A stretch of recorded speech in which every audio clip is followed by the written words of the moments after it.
My name is Robert McDougall, and I'm chairing this first session of the data webinar. And not to delay further, I'll hand over to the first speaker, Dominique van der Mensbrugge. Thanks, Rob. I'm going to go ahead and share my screen.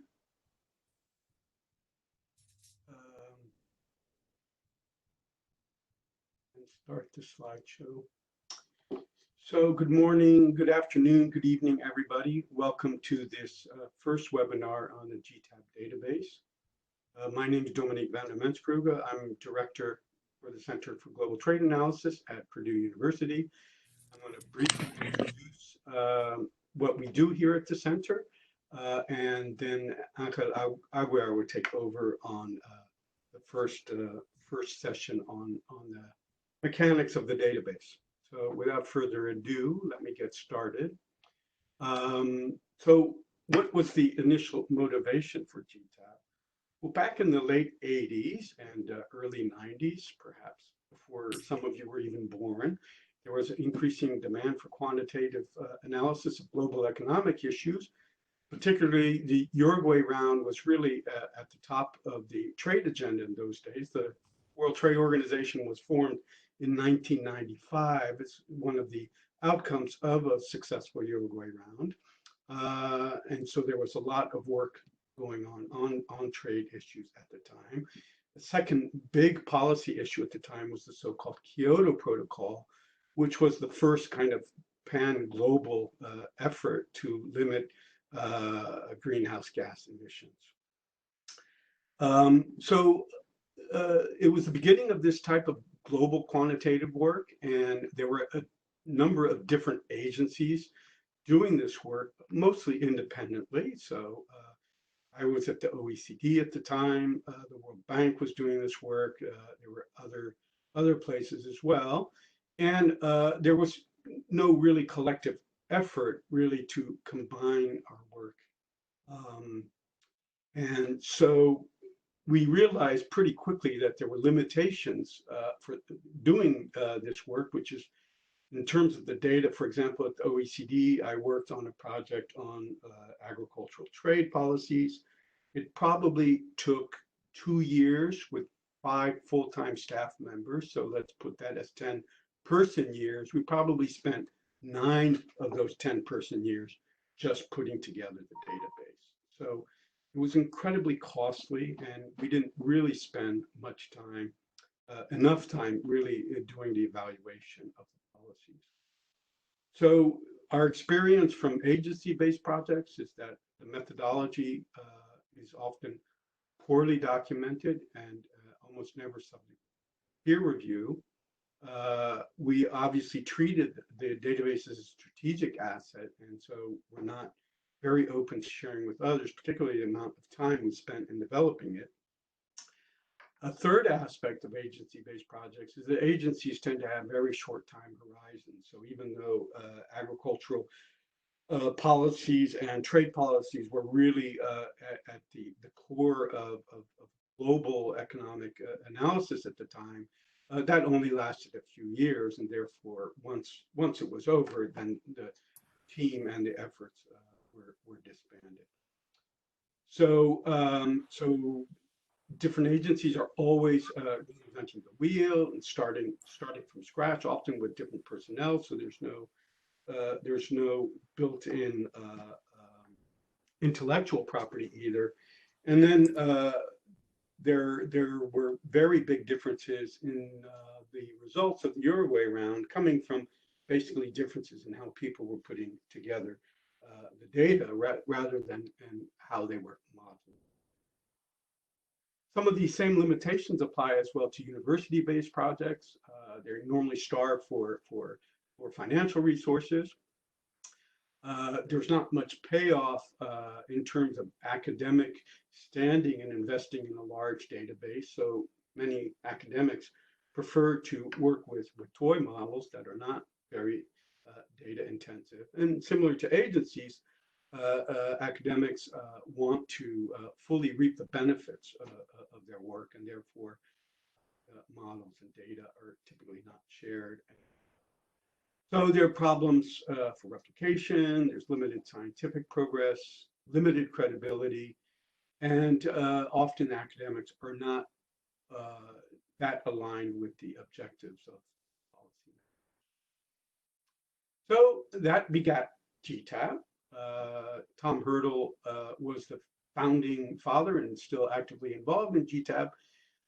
Tom was part of the different teams working on the Uruguay round. He also had done a sabbatical in Australia at Monash University and saw great advantages in both the approach that the Australians were taking, but also in kind of developing a new structure for this type of work.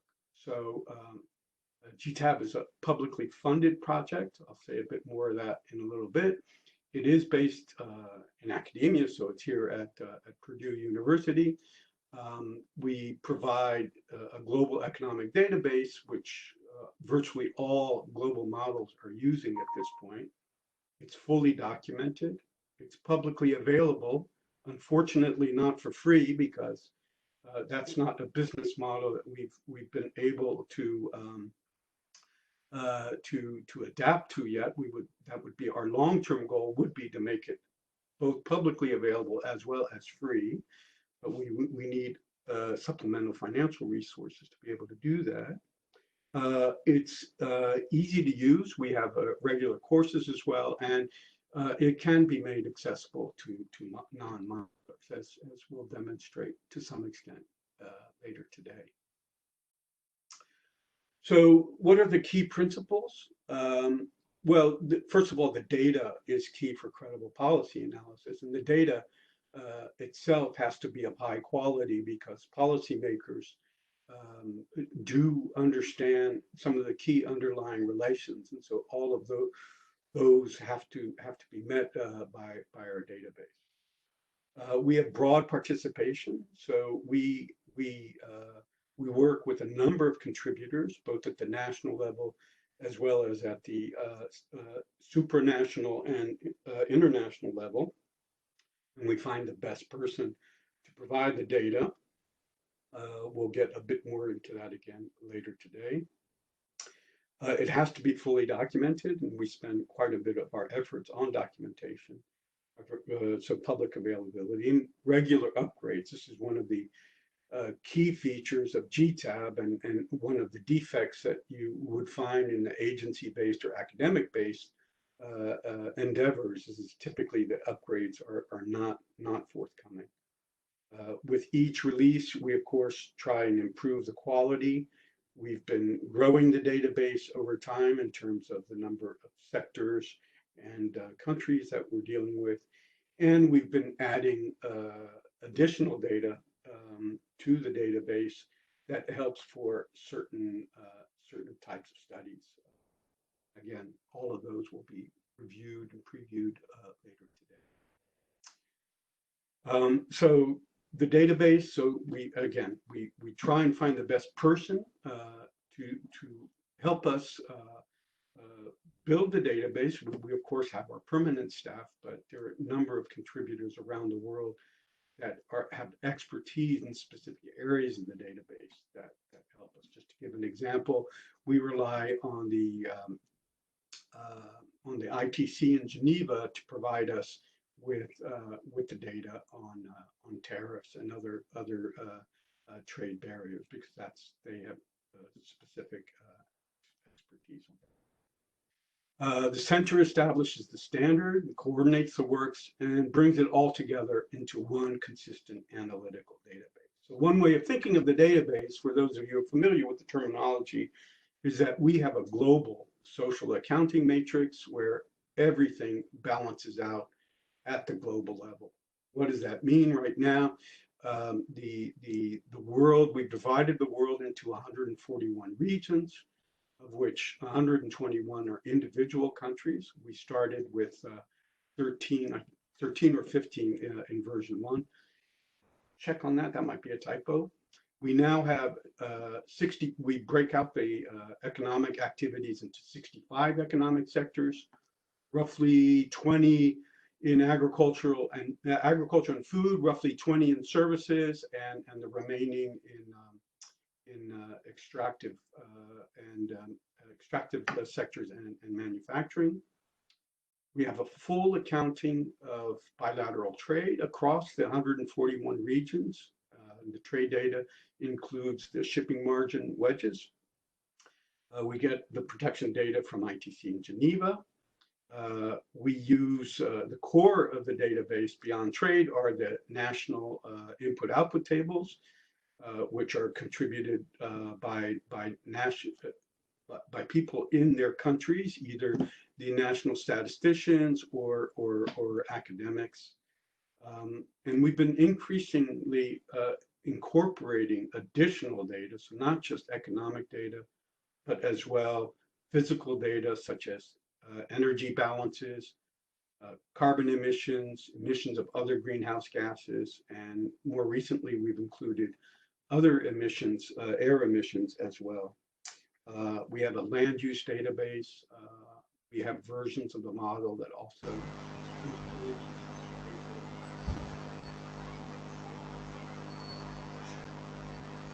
I hope you can.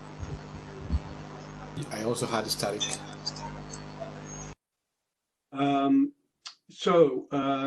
Just the history of releases. So GTAP-1 was first released in 1993. So shortly before the WTO was started in 1995. The first few releases came pretty quickly. All right. So GTAP-4 was released 5 years later. It had already jumped from 15 to 45 regions and from 37 to 50 sectors. So pretty rapid ramp up. One of the difficulties in the 90s was that there were quite a bit of reorganizations of countries around the world, particularly with the dissolution of the Soviet Union. I was working at that time on some of these databases, so it became quite difficult to keep ahead of the curve on the number of regions.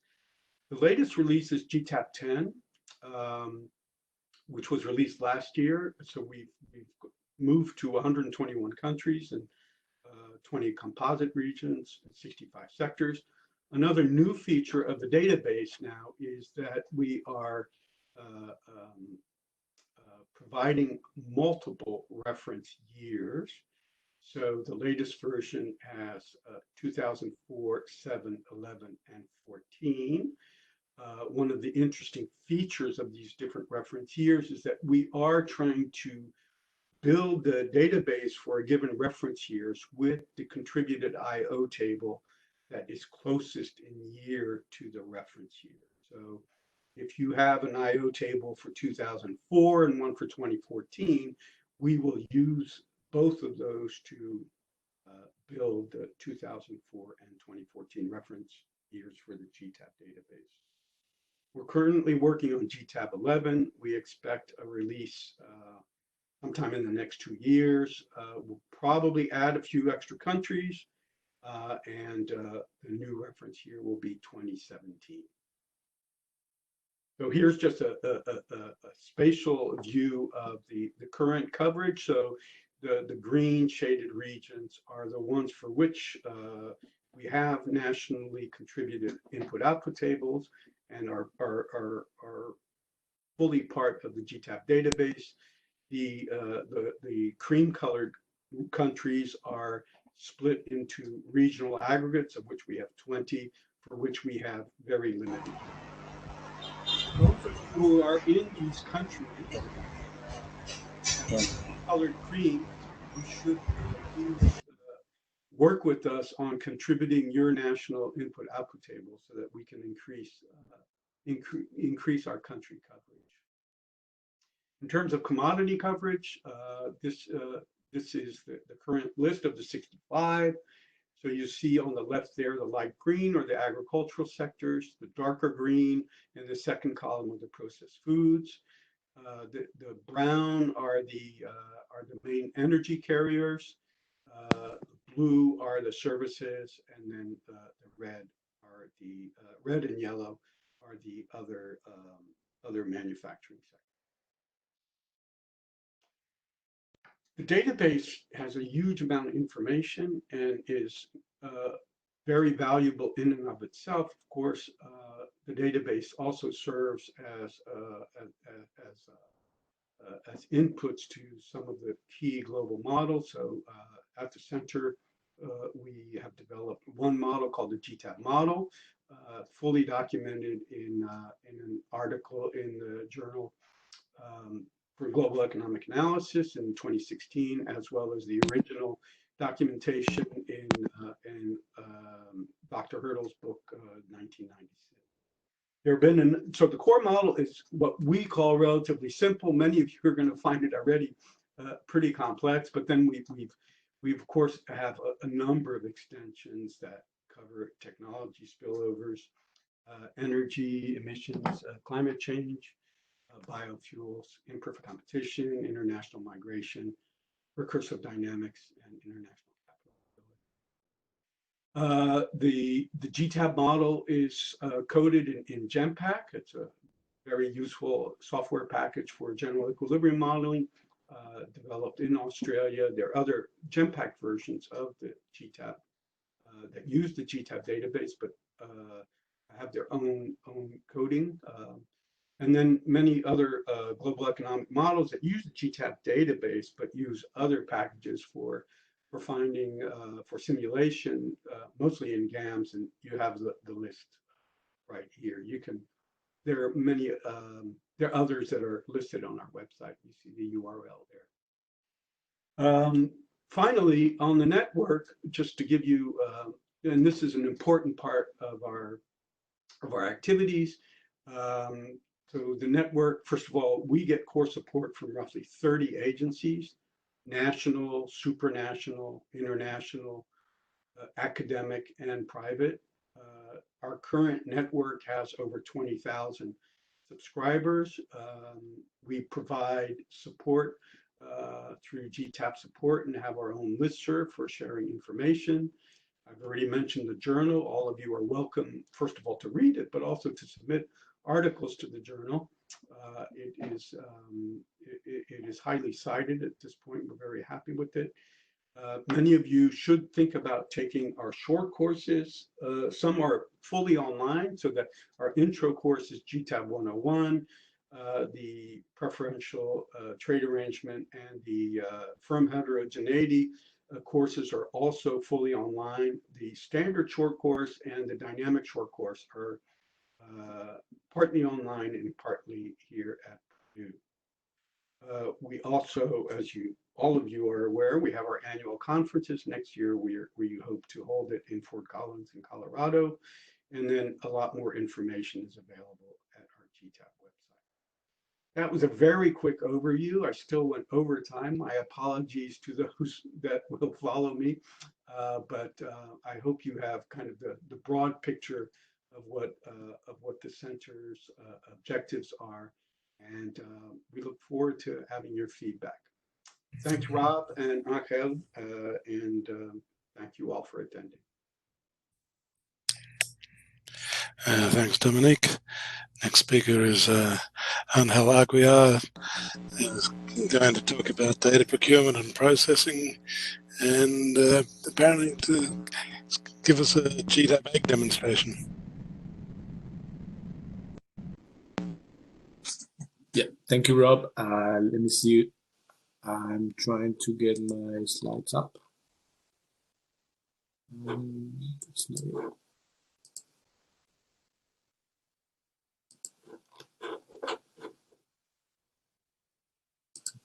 This one.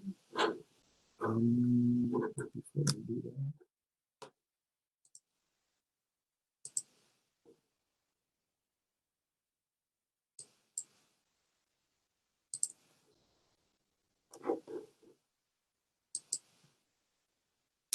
Okay, can you see that? Yes, thank you, Augusto. So yeah, welcome. My name is Angel Aguiar. I'm going to be talking about the GTAP database. Very briefly, the outline of this presentation is a shorter motivation, because I think Dominique pretty much marked all the I's and the T's there, but also I talk about the GTAP-10, a summary. So being more specifically narrowing down on GTAP-10 inputs. We'll be talking about the procurement of the data for GTAP-10 from international data sources and the national input-output tables, what that is about, what the contribution process entails. And also, I hope to do a complete and successful GTAP-AgG demonstration. And so let me continue. As a motivation, this is a slide from the GTAP short course. We believe understanding the data is crucial for understanding the results that you obtain from a simulation. You see here a graph of different layers. You have access to the Run GTAP data software. This is an interface that allows us to run simulations using the GTAP model. But underneath that, so there's the Run GTAP reads in the GTAP model, and the GTAP model links with the GTAP database.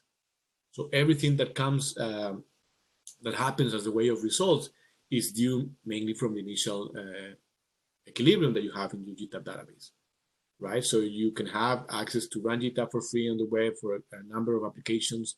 The GTAP model is embedded there. You can also retrieve it, and it's freely accessible. It's also reported for free in the Open Access Journal of Global Economic Analysis, the latest version. And you also have the GTAP database, different aggregations, and in our archive, you also have access to the GTAP-8 to previous versions. So this slide I just added. So Dominic was right; it wasn't 13, I think it was 15. But GTAP-1 basically is available on request. It's available for several different aggregations. So it wasn't as easy to use as nowadays, where you have a very disaggregated database that you aggregate for convenience. So very briefly, as Dominic mentioned, we've increased quite rapidly the number of regions or countries in GTAP. The sectors have had more discrete jumps, right? We went from 37 to 57 and now to 65.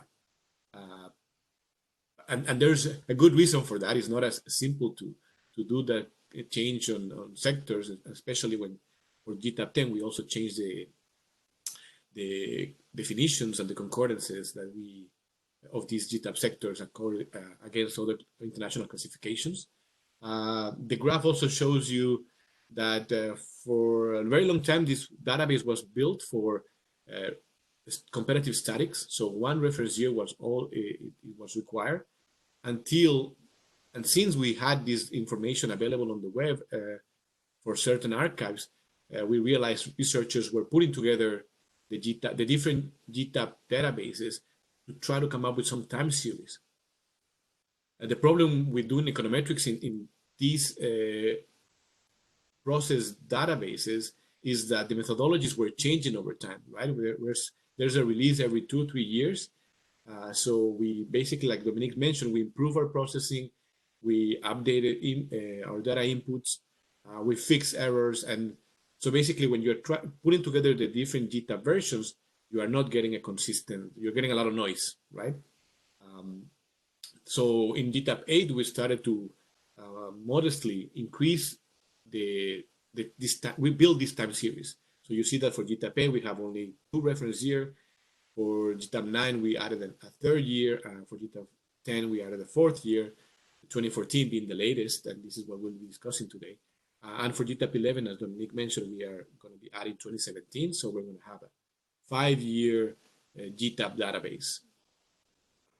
And we hope to continue like that. And we maintain, of course, the 65 sectors that we are currently displaying. So, as mentioned, GTAP-10, basically the GTAP database provides you the initial general equilibrium for GTAP and other models. Okay, so there was a link that Dominique had in his presentation. This is a link to a web page in our website that contains all the GTAP-based models, right? So there's different models around the world that underneath are using the GTAP database because it's constructed for general equilibrium analysis. We're measuring this in millions of current US dollars, so it's all consistent for these 4 reference years. We're covering 121 countries plus 20 other regions. These are what we call composite regions that help us complete the global, the totality of the globe. In GTAP-10, Tajikistan was the new country that we added, but we also updated 50 input-output tables, which is what gives us our regional composition. We've increased the number of products and services from 57 to 65. This consists of 12 agricultural sectors, 8 food products, 25 manufacturers, and 20 services. We contain 8 factors of production. These are 5 labor types: land, capital, and natural resources. So this is similar to the slide that Dominique had up there. The difference here is that in green, I'm highlighting those countries that we updated in GTAP-10. In gray are the ones that we already had from previous versions. And in white are basically the composite regions that we don't have an input-output table. And if you happen to know of IO tables existing for that, keep that in mind, because I'll make a call for your help later on.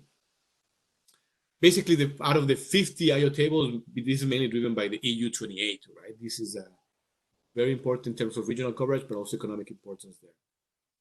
We are trying to get a more complete look of the world, focusing on an Africa region, of course. So about GTAP-10, as Dominique mentioned, we are, especially with the reference years being multiple reference year, we're trying to match IO tables to this reference year. This is limited at the moment because for the majority, for I believe 70 plus countries, we only have one input-output table. So if you are aware of different reference years of consistent IO tables, please reach out to us. We would like to speak with you. GTAP-10 also incorporated new international transport margins that were re-estimated with more country coverage.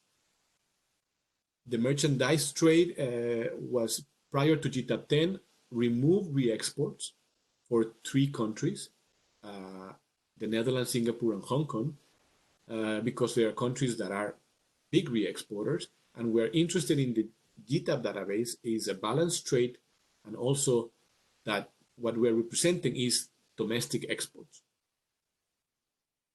Otherwise, we can obtain some spurious results when we run simulations. As mentioned, one big aspect of GTAP-10 is the redefined sectors according to the latest CPC and IC classifications, and of course, we had to update these concurrences to the new different harmonized system for trade and tariffs. In terms of the international data sources, these are 5 main ones that we are utilizing, and we'll go one at a time in the following slides. So we get agricultural input-output data from the United Nations FAO. Our contributor, Ever Peterson, processed this data, and this helps us obtain cost structures and sales dispositions for the agriculture and food commodities. So GTAP has this rich agricultural definition, food and agriculture, but not all IO tables come with this amount of detail. So we, with some information from the contributor in terms of mapping on concordances against the GTAP sectors, we take, say, one agricultural sector and split into the 12 agricultural sectors that we have in GTAP. So this is how we use this data. There is also macroeconomic data. So we extensively retrieve information from World Development Indicators at the World Bank for these macro accounts: GDP, private consumption, investment, and government consumption. Our consistency establishes that GDP will be the same as what we obtain from the World Bank, but we will adjust private consumption, investment, and government consumption so that we can also target our balanced trade data, the balanced trade data that we use that is important for general equilibrium modeling. And so these are targets that we impose into the IO tables. For the GTAP GDP's consistency, you can read more in Research Memorandum number About the trade data, the specific that we were talking about, balancing and removing re-export, this is information that comes from the United Nations Commodity Trade Statistics. This is data processed from Mark Gelhart, I believe from the very beginning of the GTAP, from GTAP 1 up until now. He's been revising and improving his methodology so that we can count with some trusted trade information that basically is consistent, right? Global exports equal to global imports, and that's important to obtain. We also consider what we call non-margin services, so services that are not used for transport, and this is obtained in GTAP 10 from IMF Balance of Trade Statistics. This provides unilateral information that we also bilateralize using OECD and Eurostat information. For the international transport margins, this re-estimation that I mentioned before, this is well documented in this paper in the Journal of Global Economic Analysis by Jose Nuno Ledesma and Nelson Illoria. Basically, they've expanded the coverage. Prior to this effort, this work that they've done, we were using information that was based mainly in the US and applied to all the countries in the world. Now they've enriched this data set that they started using. Of course, the US is there because it has a lot of information, but they also use Latin American countries and European countries as well. In terms of protection data, we basically consider these three kinds. We consider import tariffs, that is going to be discussed in a little bit or shortly in the next slide. And for agriculture, we obtain export subsidy rates, not coming out of the notifications to the World Trade Organization, and output subsidies and input subsidy rates from the OECD's producer support estimates. This affects only agriculture, and this information will override input-output tables, but it doesn't override the information that we obtain from the energy inputs into agriculture. So in terms of tariffs, we obtain these from the market access maps developed by the International Trade Center in Geneva. It's a huge database, has 190 more than 190 reporting countries, and about 238 partner countries, the exporters. It combines it collects for all the harmonized system, HS6 level.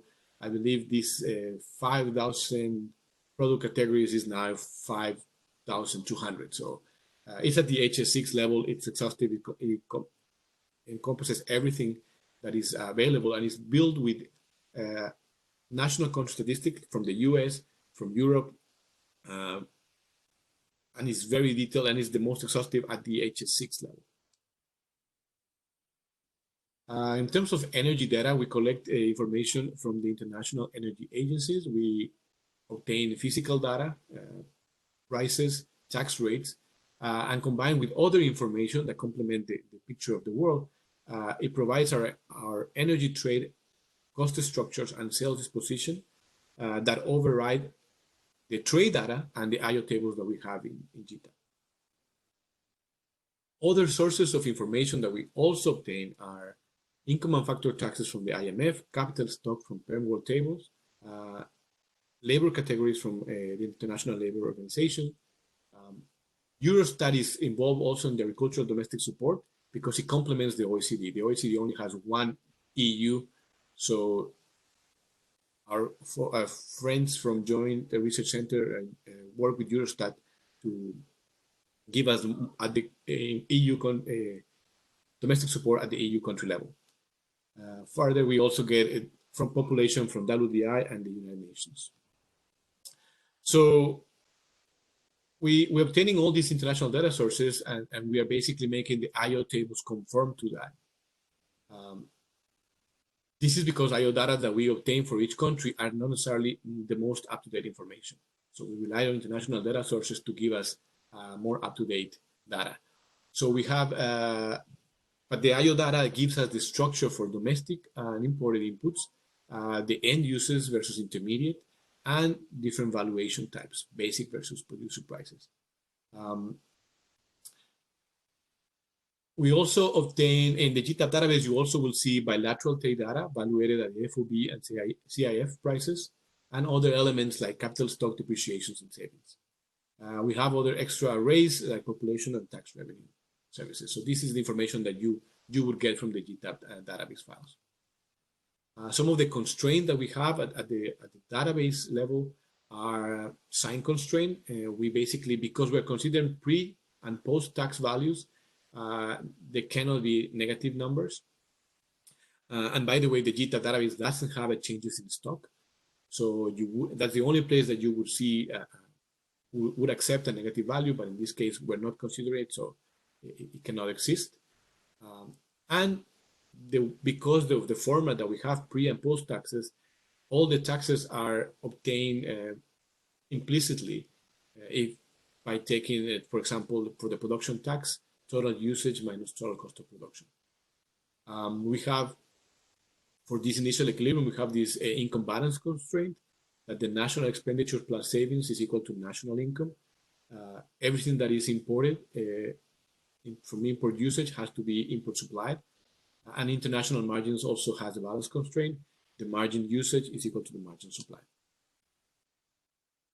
So this is the schematics of the construction process. You have the IO tables that are fed to these international data sources. And then these fed IO tables will be assembled with these other international data sources as well, with part of these international data sources to construct the GTAP database. So we spoke about the international data sets, and now we're moving to the input-output tables. So the IO tables are contributed by users like you. The guidelines are included in GTAP website, technical paper number 1. I think later on I'll provide you the link. The structural requirements for an IO table are that they be product by product or commodity by commodities. We want to have a tax-free and tax-paid matrix, so 2 matrices there, and a couple of vectors.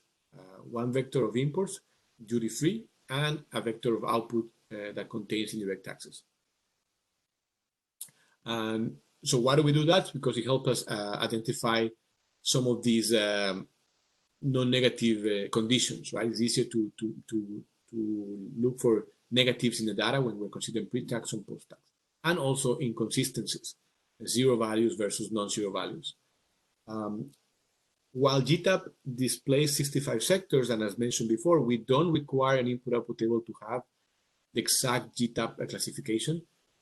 They can have less. The only thing that we would ask is that the contributor separates food and agriculture from energy and other sectors, because that will help us disaggregate the sectors later on.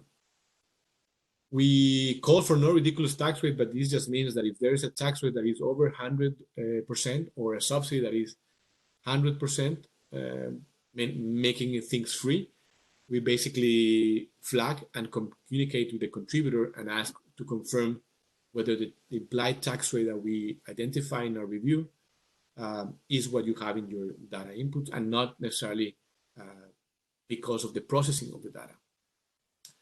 The sector balance condition is a total sales equal total cost. That is something that is inherent in the definition of an input-output table. So how to contribute to GTAP? What you have to do is find a country that GTAP needs, or whether it's a country that is not separated in GTAP, or a country that has older data. And in this case of multiple reference year, maybe a country that we only have one IO table and we're matching for the different reference years.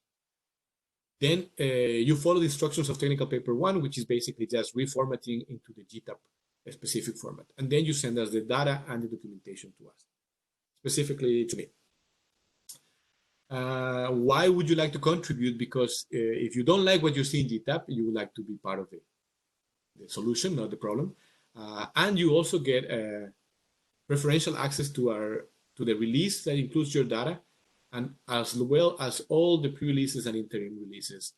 As Dominique mentioned about GTAP 11, we're already working on that. We have first pre-release out, and we're planning the second pre-release. So we have multiple interim pre-releases so that we can make sure that we have a fix, or we're making things right in terms of the GTAP database. But interim releases are also featured so that our contributors can have access to most recent data. So this is a picture of the website where you would go to contribute to GTAP. And once you send the data to us, what happens next? So we take the input-output table, we clean to remove any small remaining problems with balance or sign. So there's some thresholds that we have. But once it gets into the processing of the GTAP database, we need to further remove these inconsistencies. We would disaggregate the information because, as mentioned before, not all IO tables have the sector disaggregated sectors that GTAP displays. So we'll have to work on that so that we can produce the GTAP database. And we synthesize these, going back to this, creating the 20 composite regions that help us complete the world economy. In terms of sector disaggregation, these are some of the examples. Up on top, we have the 12 agricultural codes for GTAP. This is paddy, rice, wheat, other grains, vegetables and fruits, etc. And below is what we obtain for, say, some countries like China. We only get 2 sectors, crops and livestock, so we have to disaggregate into the China agriculture, crops, and the 4 livestock sectors in GTAP. Then we have Indonesia that has paddy, rice, but wheat and other grains are a combined sector. Or below we have Sri Lanka that has paddy, rice as well, but then other agriculture to capture other crops. But it does have vegetables and fruits separate. So each country, meaning, has a different aggregation, and we have to make it homogeneous for the construction of the GTAP database. In terms of the composite regions, these are the rules. We basically have a listing of more than 200 countries that we consider for international data sources, and that we, in this case, we match to a country that we have an IO table based on the per capita GDP within a geographic region. Then these countries for which we don't have an IO table and we are assigning a proxy table, we are aggregating it, all the component countries to get this average of a composite region. And then we target that with the macroeconomic data as well. So in terms of data reconciliation, we are basically, as you can see, we're preparing the IO table and disaggregating it so that we can feed it with the international data set. The IO data is adjusted to reflect international data sources. We believe those are more up to date than some of the IO tables that we have in our stock. We preserve GDP and trade, but GDP expenditures must adjust. Otherwise, that initial macro consistency equation wouldn't hold. And keep in mind that energy data overrides all the trade information. So once we have fitted IO tables, we combine that with primary factor splits that help us get these land and natural resources for agriculture and other sectors, and also include income and factor taxes. So we assemble this to obtain the GTAP database. We produce 2 distributions of the GTAP database. One is a command line that exists for every year extension. Sorry, there won't be a next session. I think that meant to be for the line below, because what I'm going to be making a demonstration of is of GTAP-AGG2, which is a Windows graphical user interface that can serve as one place to manage all the GTAP data and extensions, right? So let me now minimize this and open my GTAP-AGG. So once after the seminar, you will be giving a few links. You will download GTAP-AGG. You will download basically a zip file that you can put in your C drive. You also will get a license file that you will locate in the same folder, right? And then you would double click on this GTAP-AGG2.exe. The third link that you will obtain is basically the package that you first have to install by following. So here the license is basically, if you correctly install the license, you will see this bit of information here, right? And the package that you will be installing is this GTAP free that I've already installed. So, but just, you go to package, you go install, and you locate the file where maybe you have it in the download folder.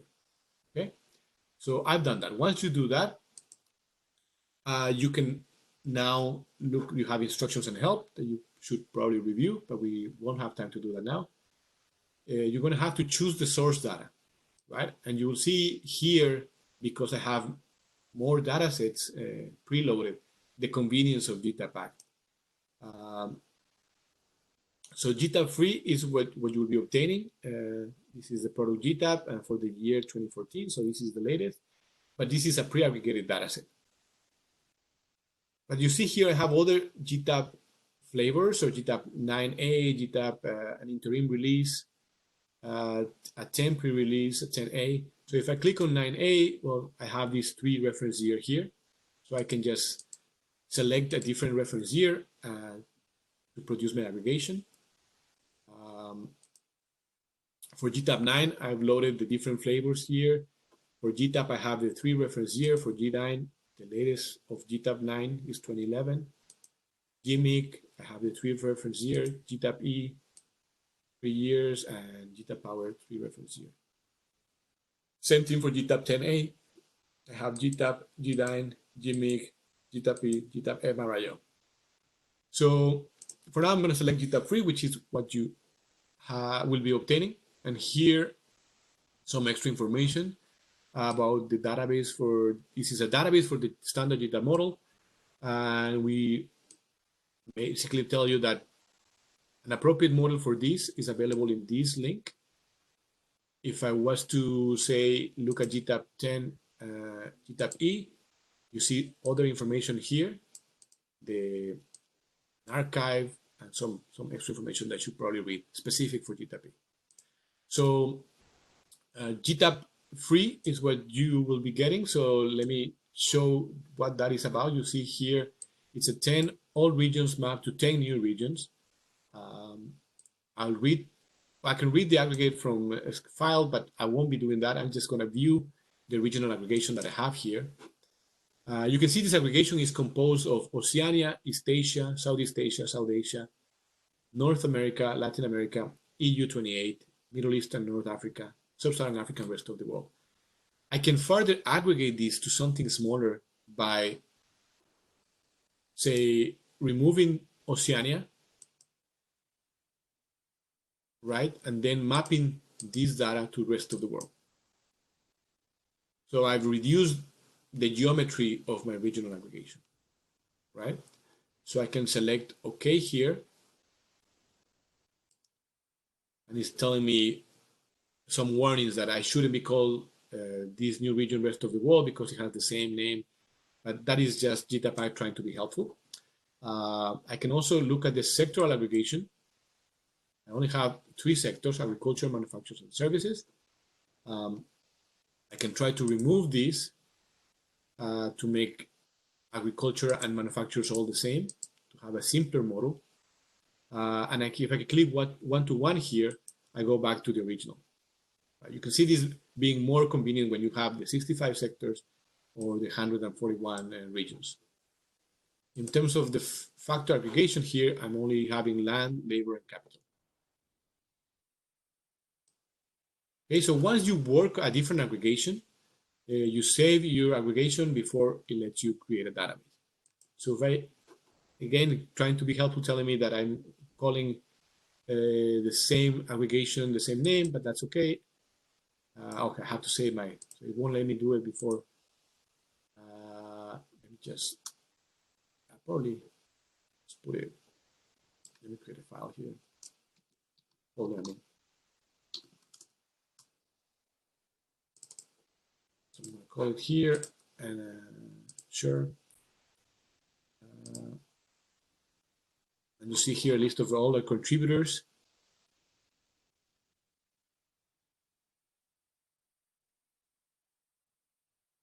Okay, voila. We have the GTAP database aggregated. And once you see where I've located in this C users desktop. There's a listing of the files that were aggregated. There's a base data, base rate, base view, CO2 emissions that we'll be discussing in the next session, energy volumes as well, GTAP SAM, which is an extraction of the GTAP database in SAM format. GTAP version 7 zip. These are files formatted to be used with the updated GTAP model. Here you have the time series trade data as well, which is also, I believe, is going to be discussed next. I'll say okay, and now I can also view the output files, the base data flows, which you find here. This is the way the GTAP database is displayed. I believe I have a few more minutes. The license, the release identifier. These are the you see here the description of all these header arrays. You have the trade header arrays. These are 3-dimension array, for example. Define over traded commodities region to region, right? And here, when you click there, you open a new 2-dimension tables, and you see that one is always aggregated. If I try to do all regions, it's telling me that I cannot see more than 2 dimensions. So that basically, I can see all East Asia imports from different countries in the world in terms of agriculture, manufacturing, services. These are all in millions of US dollars. Yep, you have here the intermediate flows, the endowment flows. Some are for domestic value, imported and domestic values, household, government, yeah, so on and so forth. You'll be able to see that. So now I want to go back to my presentation.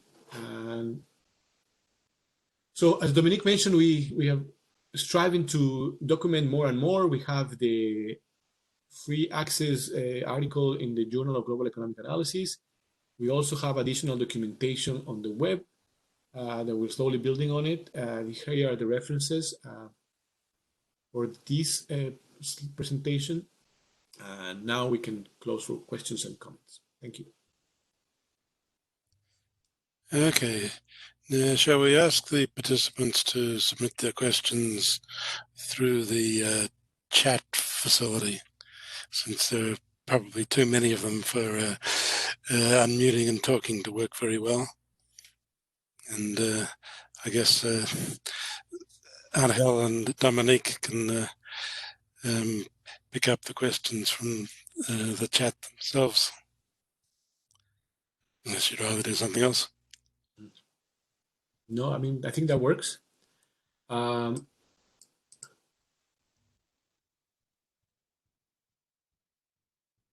So there is this question. So I've seen the first one, and Dominique responded to that over chat. The next one by, I'm not going to try to pronounce the name because I'm afraid how it's going to sound.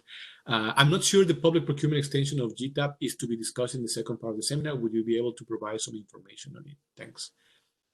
So the GTAP public procurement work was a project based sponsored by the European Commission, DG Trade, basically to try to improve the representation of a government sector in the GTAP framework.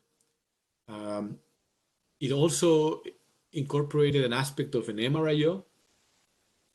We built that on GTAP-9. So first we had to construct a multi-region input-output table, which is going to come up next. And it also improved the representation of the public procurement of the government sector, incorporating some home bias.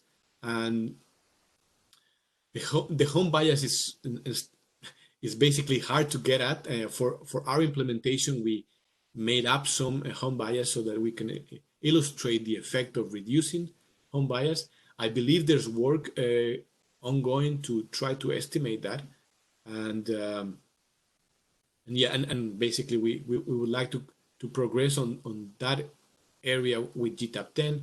MRIO is just come out for GTAP-10, so it'll be up to getting the home bias effect or continue to produce something that is with not actual estimates.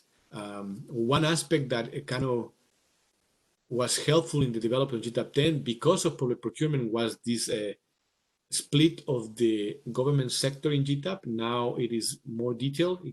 It separates into public administration, education, and health sectors. So that will hopefully make it better. I think we also did some split of the investment vector or the final demand into public and private investment. But that was also using very limited data that is currently available. That will be something to update. So yeah, right now I think there's only a working paper perhaps in the GTAP website that explains what that is about. Is there a difference between macroeconomic forecasting and GTAP CGE framework? I think that will be better addressed next session with the SSP. So I'm sending that. I believe Maxim is going to be discussing on the SSPs. Is the IO table the same as a social accounting matrix? Yeah, they are very similar. They're not the same, but they're very similar. Social accounting matrix has more household information. The IO table is a bit more, perhaps more simplified because we only consist of only one household vector. We also have a simpler factor endowments listing. The other big difference, I think, Anka, is that the social accounting matrix is a full national accounting. Most IO tables don't close the national accounts. So a SAM will have things like savings, investment, and capital account closure so that you have a fully consistent database. Yes, and basically a lot of our what we call input-output tables have been derived from a social accounting matrix because of the extra detail you can always aggregate up, and we don't need that much information, but yeah, that's basically right. There's also supply use tables out that are basically inputs nowadays to develop an input-output table under different assumptions. So I believe IO table was around before these two, maybe not, but supply use, I know it's very, very recent compared to IO tables existence. So for what countries do you look for IO tables? So basically we're open to, I mean, it's more of a user-driven model. If we had somebody interested in incorporating their country, do analysis in their country for a global trade analysis, and they find that it's not in GTAP, but they have an input-output table, basically they come forward and tell us, why don't we include this, my country? And that's how basically pretty much it started. Or if you want to do an analysis using GTAP and you realize that the IO table that we're using is very old, and knowing that there's something more recent, then you come forward and say, well, why are you using this old IO table? Why don't you use this that is more recent? So, and this is how we enlist your help on updating and maintaining the GTAP database. Will you make the slides available? I believe so. That's a ginger question, but yeah, I mean, that's not a problem. Oh yeah, Maxim has put here the most wanted, we call it, yeah, this also there. Yep, thanks Maxim for helping with that. Should have seen a little bit further. How do you split the regions? So we split regions with the input-output tables. So our processing, it's a little bit long-term. There's ways to do it quicker if you have the IO table and you don't wish to contribute to us. But then again, you may not get recognized and you don't get access to GTAP database. I believe Erwin is going to be talking a little bit about split com, split reg. So how to split a GTAP sector, which can be very aggregate for your needs. I think using GTAPAgg2, can you update IO tables? No, you cannot update using GTAPAgg2. You can update an IO table using the GTAP model, perhaps. Basically, you can run a pre-simulation with more recent inputs. Again, this will be very data intensive, but you will do it like that so that you can have a consistent data to be used for for more modeling. And I believe, so I see perhaps there's been a discussion. GTAP-RD, okay, GDyn and RD are going to be discussed next.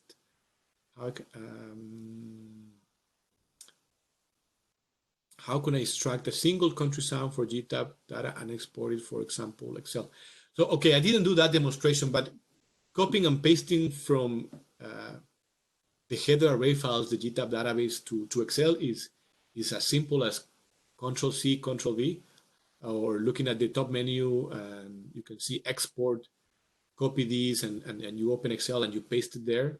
It's very, very simple. You just have to be careful on what are the headers that you are moving around because of some of them has 3 dimensions, maybe more.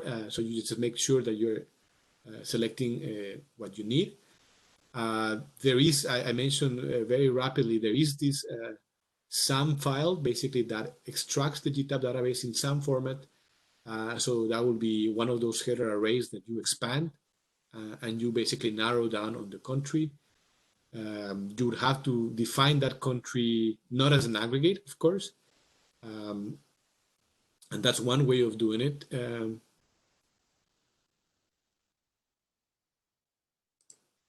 For the endowments, can you expand the possibility of making them sluggish? Yes, so basically you can do this after the fact, after you aggregate. You can what makes it sluggish is just an identifier in the parameters file. You can change that so that you can change which one is sluggish and which one is not. So that would change how you model it, right? So that's more of in the model realm. ViewHar allows you to edit the content. We don't recommend you do that in the base data.har because then you can be upsetting the initial equilibrium. But because this is a parameter aspect, you could do that. You would just have to right-click on the cell when it's open in the actual data file. But you may have to select advanced editing menus from ViewHar. But it's just in the file menu.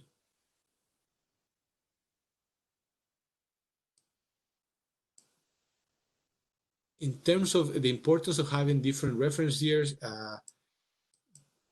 when we get to the point of structural changes, so say for a country that we have multiple IO tables, you could eventually see that this different ways of producing the same aspect changes over time, right? So maybe manufacturers use more capital and less labor, or more of a different inputs over time. So that's basically what would be nice about having multiple reference years. To me, maybe there's others that can chime in on different things that they like about that.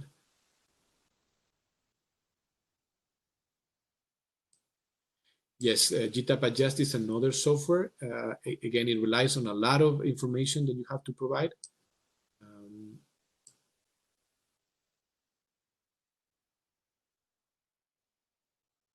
How do we examine regional integration with national IO data?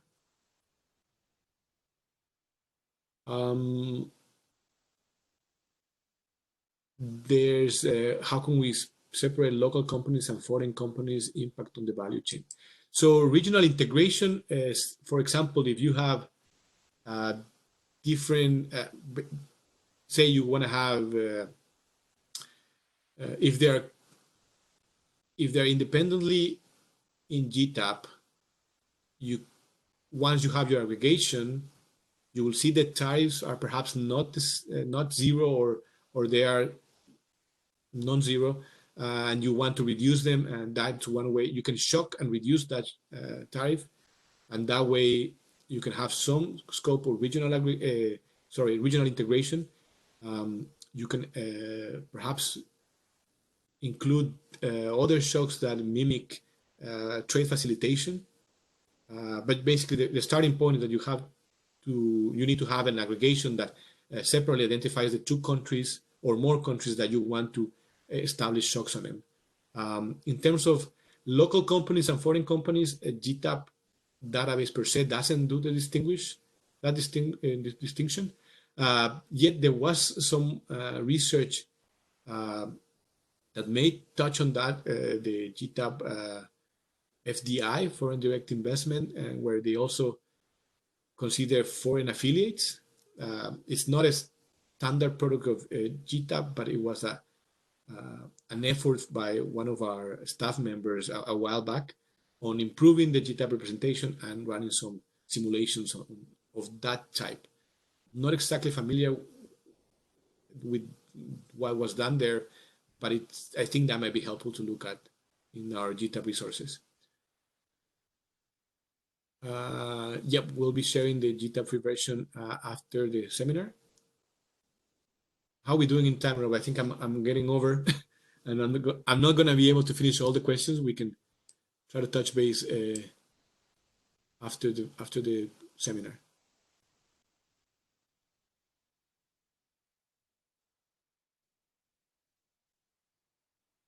Rob? So we'll call time then on this first session, and I guess we'll move straight on into the second, which Hel is the chair. I should have taken my duties before that. All right, so thank you all. Sorry I could not get to all the questions. We'll go over them and see whether we can make some resource available on that. But I also see that Maxim has been actively chatting away, so maybe he addressed some of this information. Thank you all for your attention, and we moved on to the next presenter, which I believe is Rob. Is that right? That is correct. Okay. Well, let's see about sharing this thing. Sharing some content.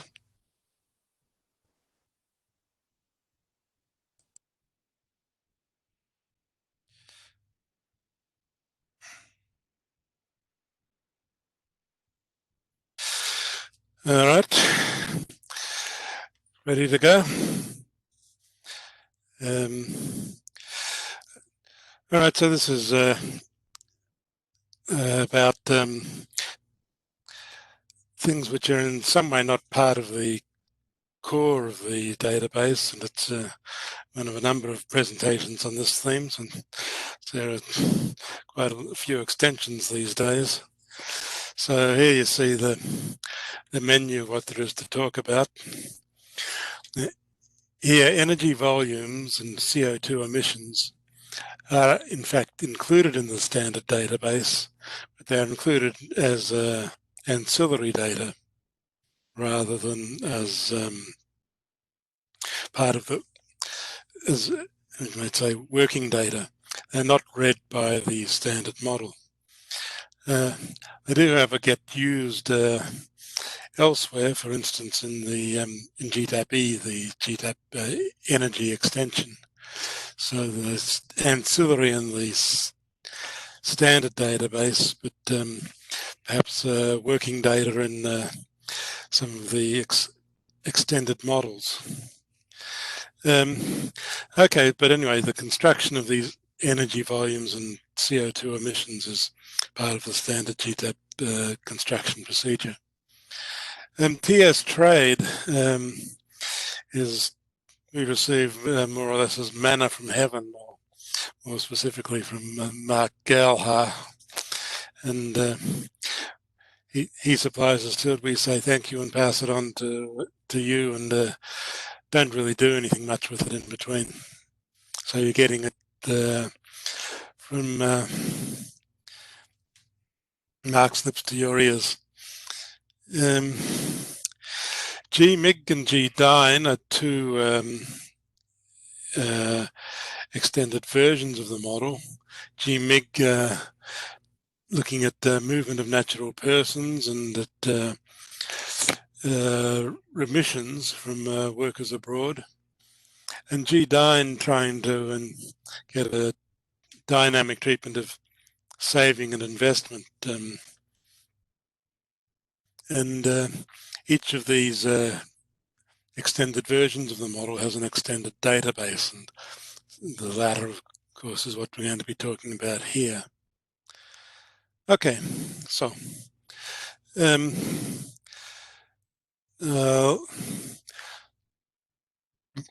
before getting into these, I'll just say a few words about not anything like the operations flow for producing the GTAP database, but the sort of things that we do.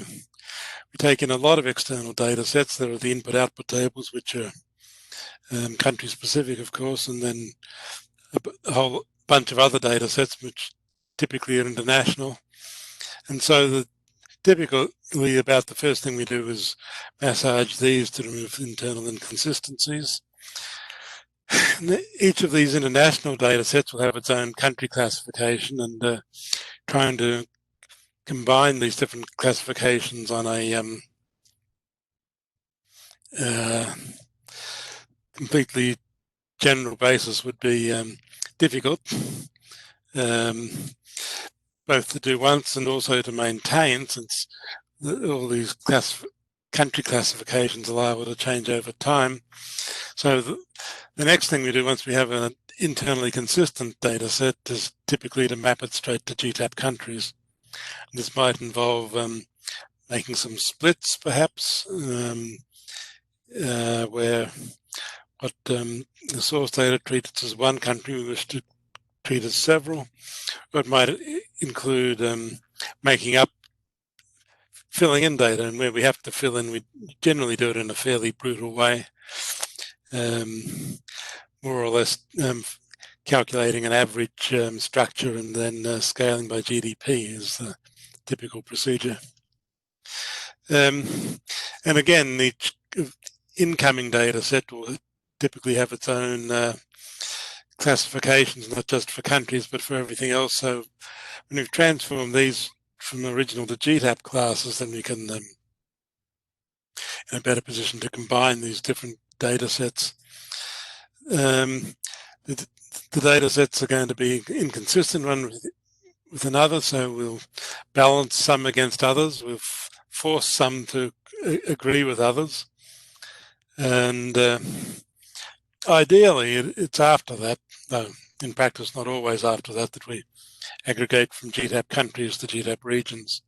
So we consider it sound practice to do as much calculation as possible at the country level.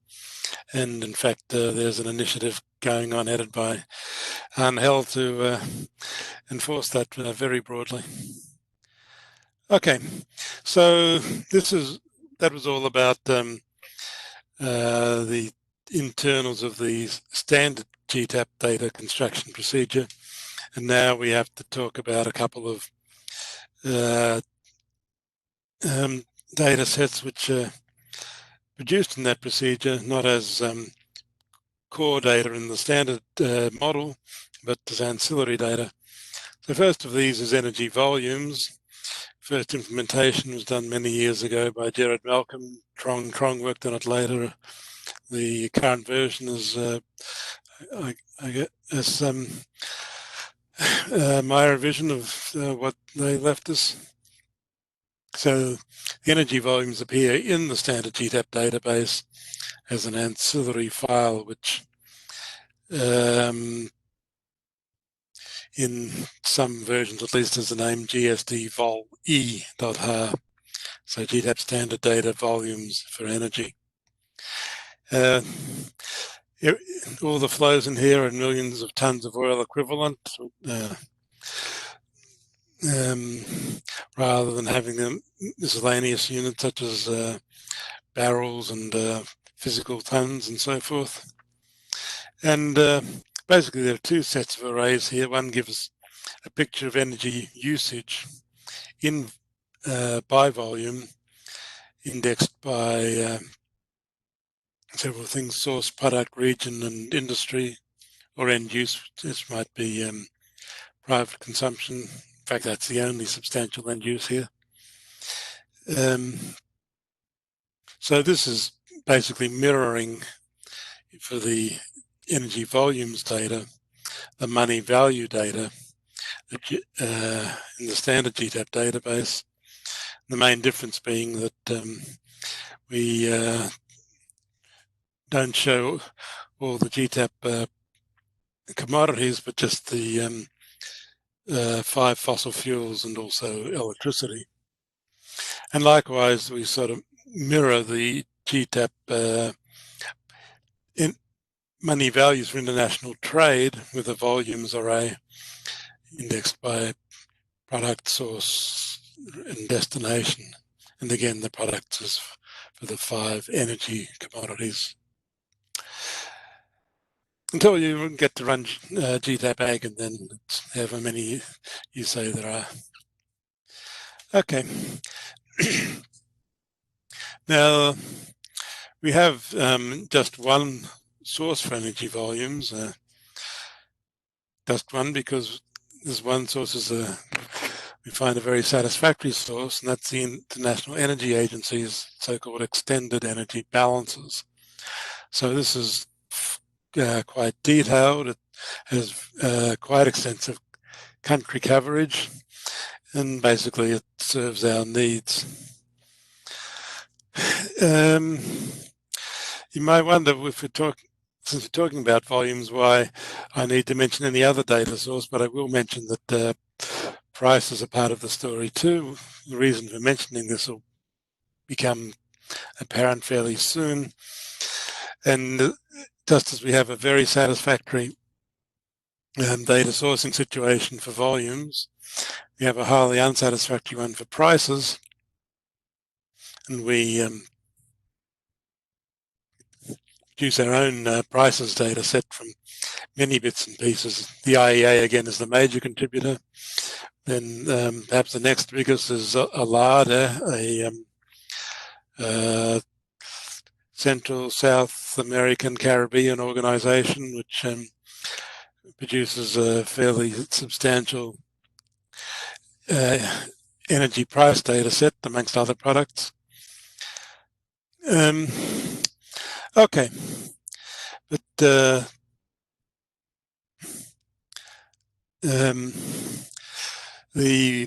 way things go is that we start with the volumes, combine that with price data to get money values data. Then the money values data undergoes various kinds of processing. And then at the end of that and all the adjustments we made to the money values, we divide through by prices to regain volumes.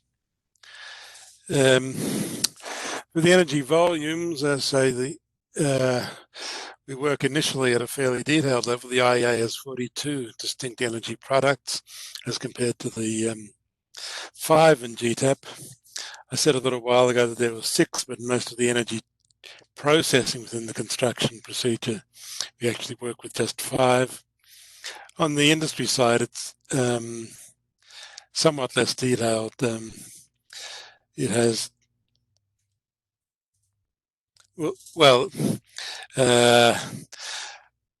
outside energy itself, there are 17 IEA industries, and GTAP has 59. So we remove some detail on the product side and add some detail on the industry side. The IEA energy volumes are not globally balanced in the sense that if you add up each country's exports, they don't necessarily equal each country's imports. So we deal with that by balancing them globally with a fairly crude rescaling procedure. That then, of course, means that we have to somewhat revise all the internals so that production, usage, imports and exports are all consistent in each country. Then we go through a whole series of manipulations to get from the IEA to the GTAP classes. In parallel, 5 minutes, Rob. You have 5 minutes, Rob. Right. Okay. Parallel procedures are going on with the energy prices. So from volumes and prices, we get values. These values then have to undergo a number of adjustments. So we take these adjusted money values, divide through by prices, and at the end of all the adjustments to the money values, which is the main part of the GTAP processing, we retrieve volumes. For the CO2 emissions, that again is something that appears in the standard database.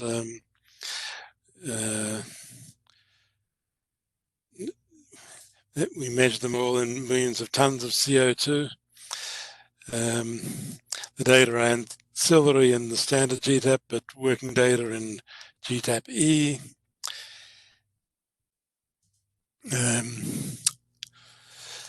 Again, we go through a broadly similar procedure where we get from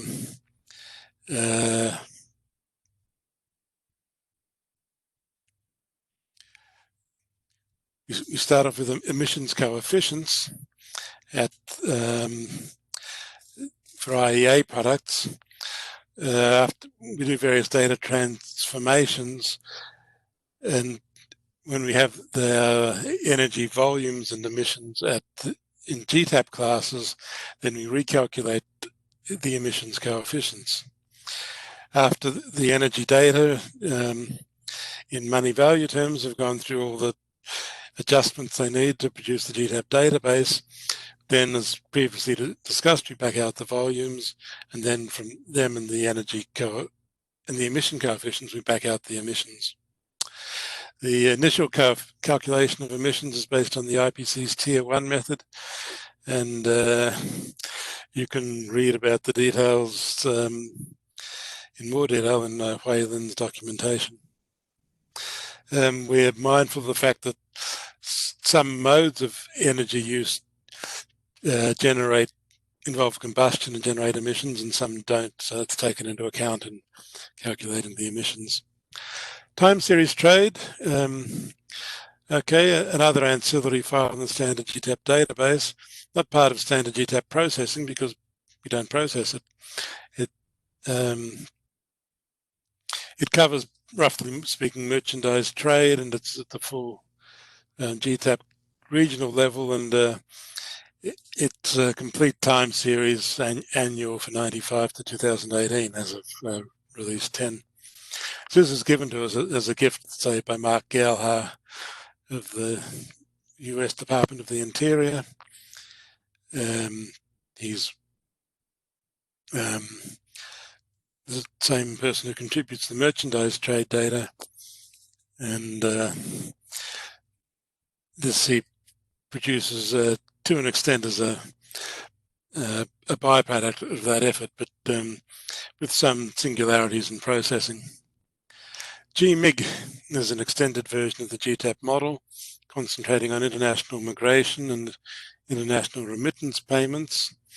The GMIG databases were first constructed by Terry Wormsley, and the current version is provided by Angel. It adds, well, a good many things to the standard database, but the key ones perhaps are numbers of migrants by country of origin and country of residence, and also divided between skilled and unskilled. But as well as migrants, we have number of workers, so take persons times participation rate to get to workers. Estimating their wage rates, we get wages, pre and post income tax. So that's one chain of processing, and then in addition to that, the remittance data. Currently, the major sources for the persons and remittances are the World Bank's Nomad project. In addition to that, we're getting skill splits and wage rates from separate data sources as noted here. Okay, and finally GDyn, another extended version of the GTAP model. Current data additions are by Ala Golub. It adds a fair few parameters, which won't be discussed here, but a few data arrays to the standard model. Basically, where we have capital earnings in the standard model, we now take account of foreign capital income receipts and payments, and that leaves us as a residual with local capital income. In addition, for reasons relating to the internals of the stock flow dynamics in the model, we want trend rates of growth in capital stocks and in income. So the data source for the income receipts and payments is the IMF's balance of payment statistics. For the trend rates of growth in income and capital stocks, we rely on the World Bank's World Development Indicators with, again, some internal processing. And that is, I guess, all my slides and all my time. Thank you, Rob. We have 2 minutes to spare, given that we started a little bit later. While Maxim gets his slides on, if there are no further questions, maybe, Rob, can I get you to answer one question from Peter Johnston to everyone? Is there any documentation on guidance on how to add US crude oil exports to a GTAP-based model, as the current years for the data does not include these exports?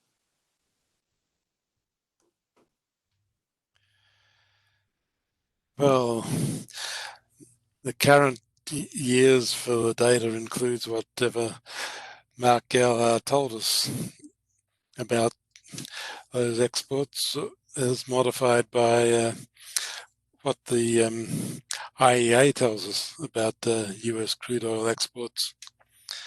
If you're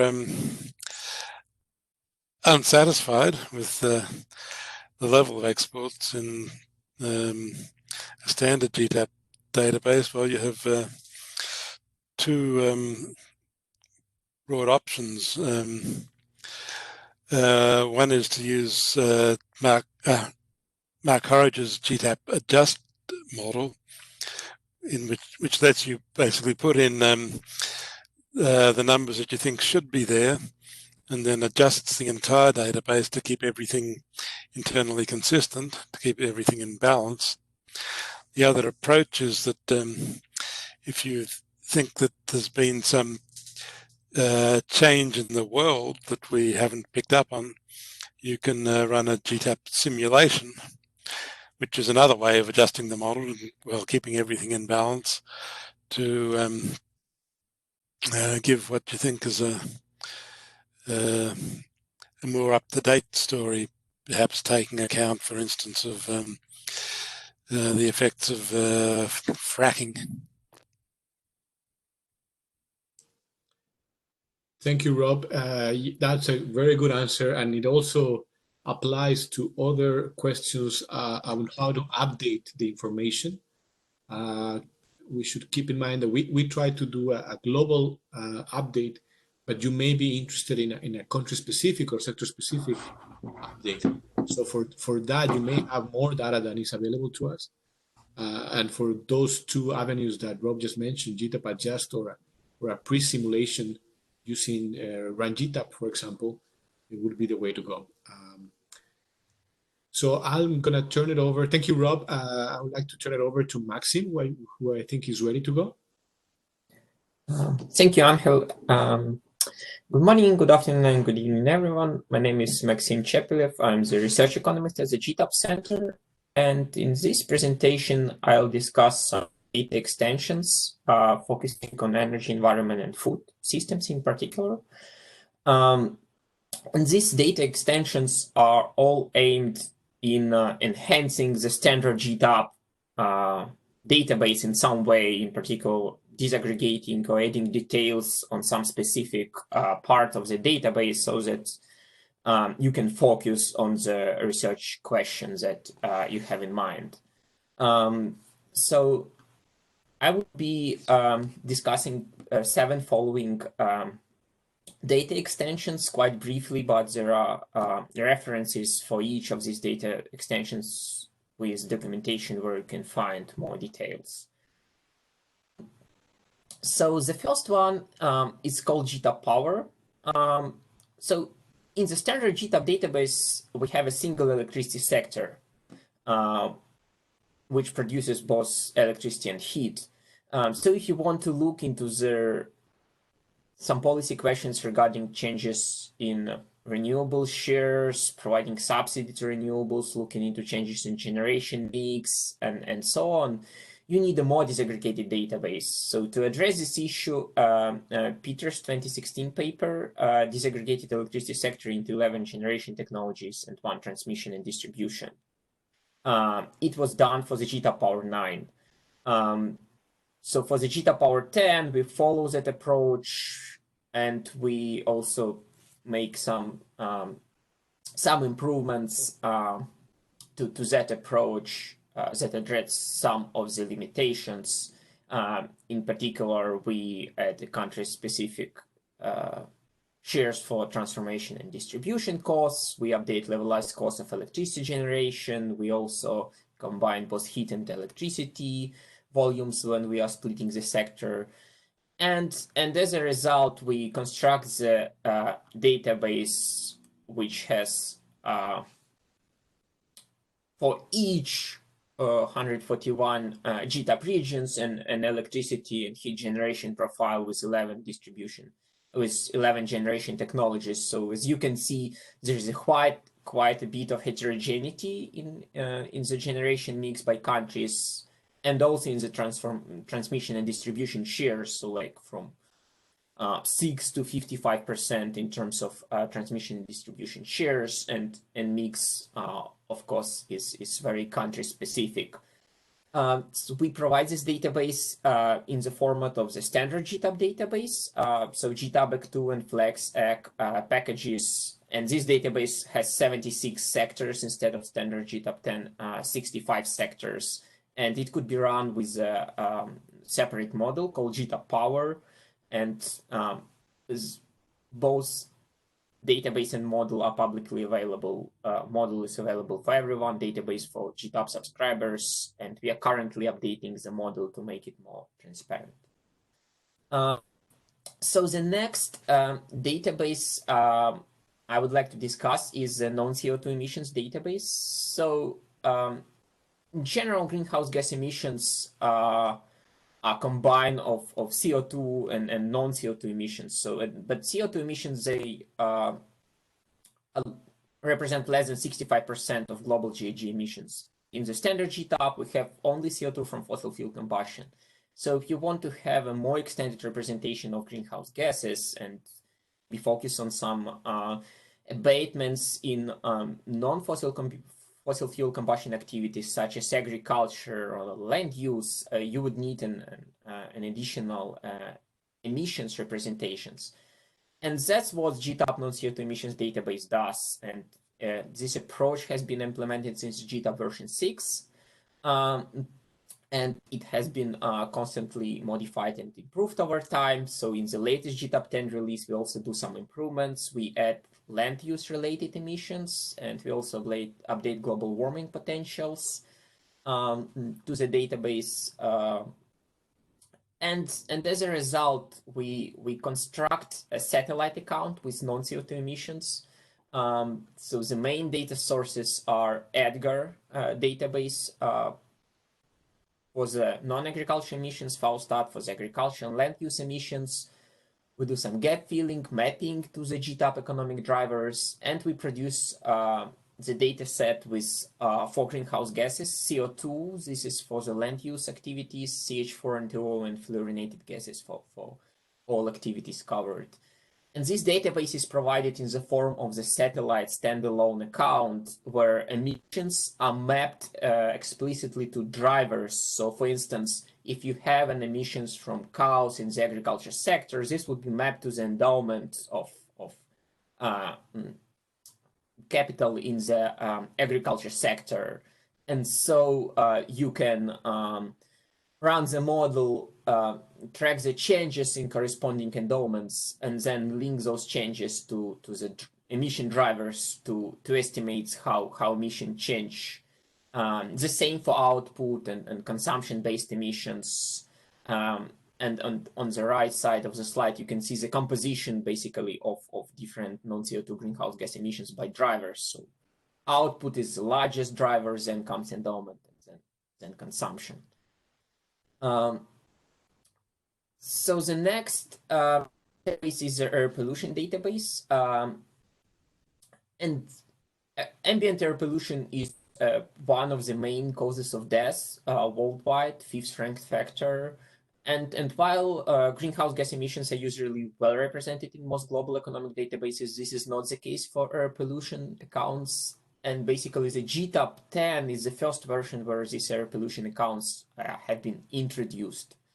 So the database is constructed in a very similar way as for the non-CO2 database. So we have this source emissions, which we then map to emission drivers and agents. We report 9 emission substances. And we also do some specific treatment for emission redistributions by using the emission factors for fossil fuel combustion to have a better distribution. And as for the non-CO2, we also provide land use emission estimates by land cover types based on the volumes of burned biomass and emission factors. So in terms of their distribution by drivers, air pollutions have a pretty different distribution compared to the non-CO2 emissions. So in this case, you can see most emissions are linked to the consumption, opposite to the output in the case of non-CO2 emissions. And again, as a non-CO2 database, air pollution database is provided as a separate file with emissions mapped to GTAP agents and drivers. So you can estimate changes in emissions, for instance, post-simulation. So the next one comes energy subsidies database. So consumer energy subsidies are estimated to be over $300 billion US dollars worldwide in 2019. For many countries, it represents up to 10% or even more, or even higher share of GDP. And these subsidies are not captured in the standard GTAP database. So if you would estimate subsidies directly, it would give you 22 billion US dollars.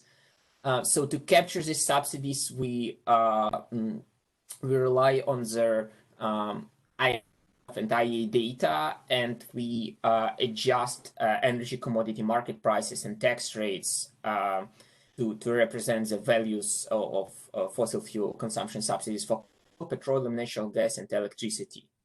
And this database is provided in the form of their like a standard GTAP database in GTAPAgg and FlexAgg facilities. So another database, which is a satellite account for now, is an FAO-based production targeting. So one of the features of GTAP is a detailed representation of agricultural sectors. So we have 12 primary agricultural sectors. And to better represent the output of these sectors, we rely on the OECD and EU data to do the agricultural production targeting. So we try to match these targets explicitly in the GTAP database build. There are some limitations in the approach that we are currently using. So it has a limited regional coverage, 50 countries, missing a lot of developing countries, including India. We have to deal with the high share of unclassified commodities reported by OECD, which we have to map between different GTAP sectors based on some assumptions. And to overcome these limitations and to expand the regional coverage, we have developed an approach that relies on the Food and Agricultural Organization data, which covers 217 countries and almost 300 commodities. It also provides a split between price and quantity, so thus giving us a better representation of the agricultural output. So far, we have implemented this approach for the 2011 reference year for GTAP-9. 1 minute, sorry, Maxim. Yeah, thanks.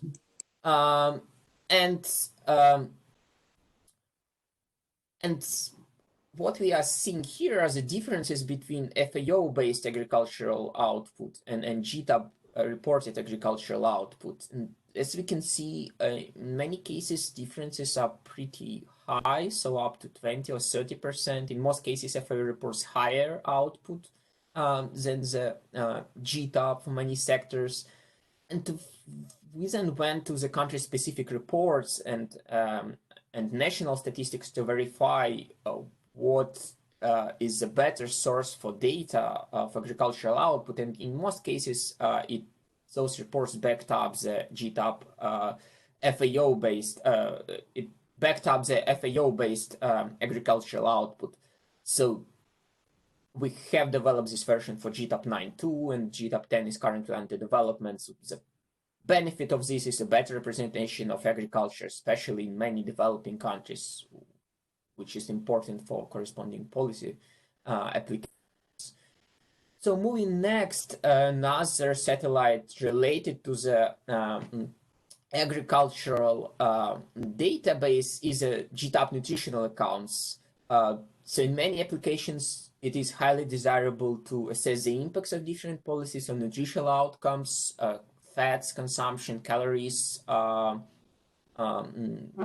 nutrients. But GTAP, standard GTAP does not have this representation, so you can't track this explicitly. It's also important to track this energy intake if you are doing long-run dynamic simulations to have a consistent representation of baseline and policy simulations. So this is the motivation behind adding this extension to GTAP. And so we rely also on mostly on FAO data, food balance sheets, production data, and nutritive factors and nutritive content to redistribute those data using Leontief inverse through the GTAP sectors and final consumption and trade. And this is done for GTAP 10 reference years. So, as you can see, composition of calories, for instance, consumption is pretty different by regions and GTAP sectors. And we are currently working on refining this framework for the GTAP 10 special release of this database. And the last but not least is the shared socioeconomic pathways database for GTAP. So the standard GTAP represents a single reference year. So although we have multiple reference years, these are all historical reference years. So for the dynamic modeling, like in the GDyn or GTAP-RD or any other models that relies on GTAP, you need to make some assumptions about future development. And one of the sources of such assumptions, which is widely used among modelers, are shared socioeconomic pathways database. So it has a 2010-2100 framework. It has population by 5 age cohorts, 5-year cohorts, gender, education, GDP from different sources, and also urbanization accounts. So this is reported by 5 different scenarios, 5 SSPs, which describe different developments in the future. So from a very sustainable SSP1 to a very high fossil fuel intensive and with a high income differentiation. So you can see that you get a pretty high diversity of different per capita GDP and population by these scenarios. So you can capture a wide range of possible future pathways. So we do a special data processing to incorporate this SSP data to GTAP. We spline to cover the annual steps. We map to GTAP regions.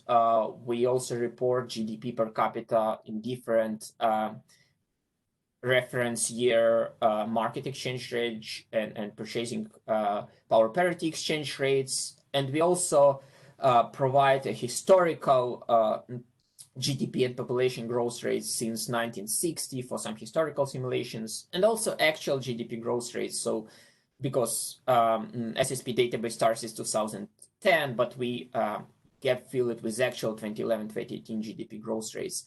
And then this database is further integrated into the GTAP-RD data aggregator so that it's more convenient for users to combine this database with GTAP-RD model for running their baselines. I'll end with the SSP database. Thank you for attention. Hey, Maxim, thank you for that. There was one question that maybe you can address, and the other that we are skipping, we are going to be compiling response to send afterwards. The question is, how do you maintain homogeneity while converting food to nutrients and calories? Are you converting ratios same for different countries for a commodity? So yeah, we are operating in the primary commodity equivalence, and in this sense, we have a country-specific conversion rate from process to primary commodities, which we apply for trade, and this is reported by FAO. And because we're operating at the highly disaggregated level, like 300 commodities, we're able to go to the nutrition and basically supply and calorie supply per each commodity, so that when we aggregate them back to the GTAP level, we pick up this heterogeneity.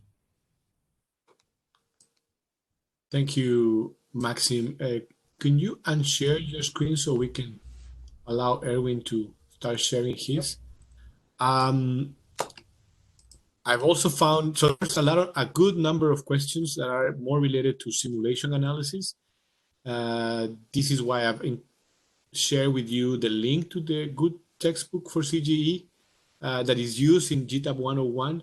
So if you cannot, for whatever reason, enroll in GTAP 101, you may want to at least get the textbook. The GTAP website contains a lot of resources, but perhaps a little bit more detail and perhaps more specific and not as much in detail as the textbook for getting started with the GTAP simulations. So I think, Erwin, we are seeing presenter view, so you may want to switch to another screen that you're sharing. I've also found quite a number of videos in the GTAP YouTube channel. I wasn't really aware that we had such thing. So, but yeah, the project is big and there's a lot of information out there.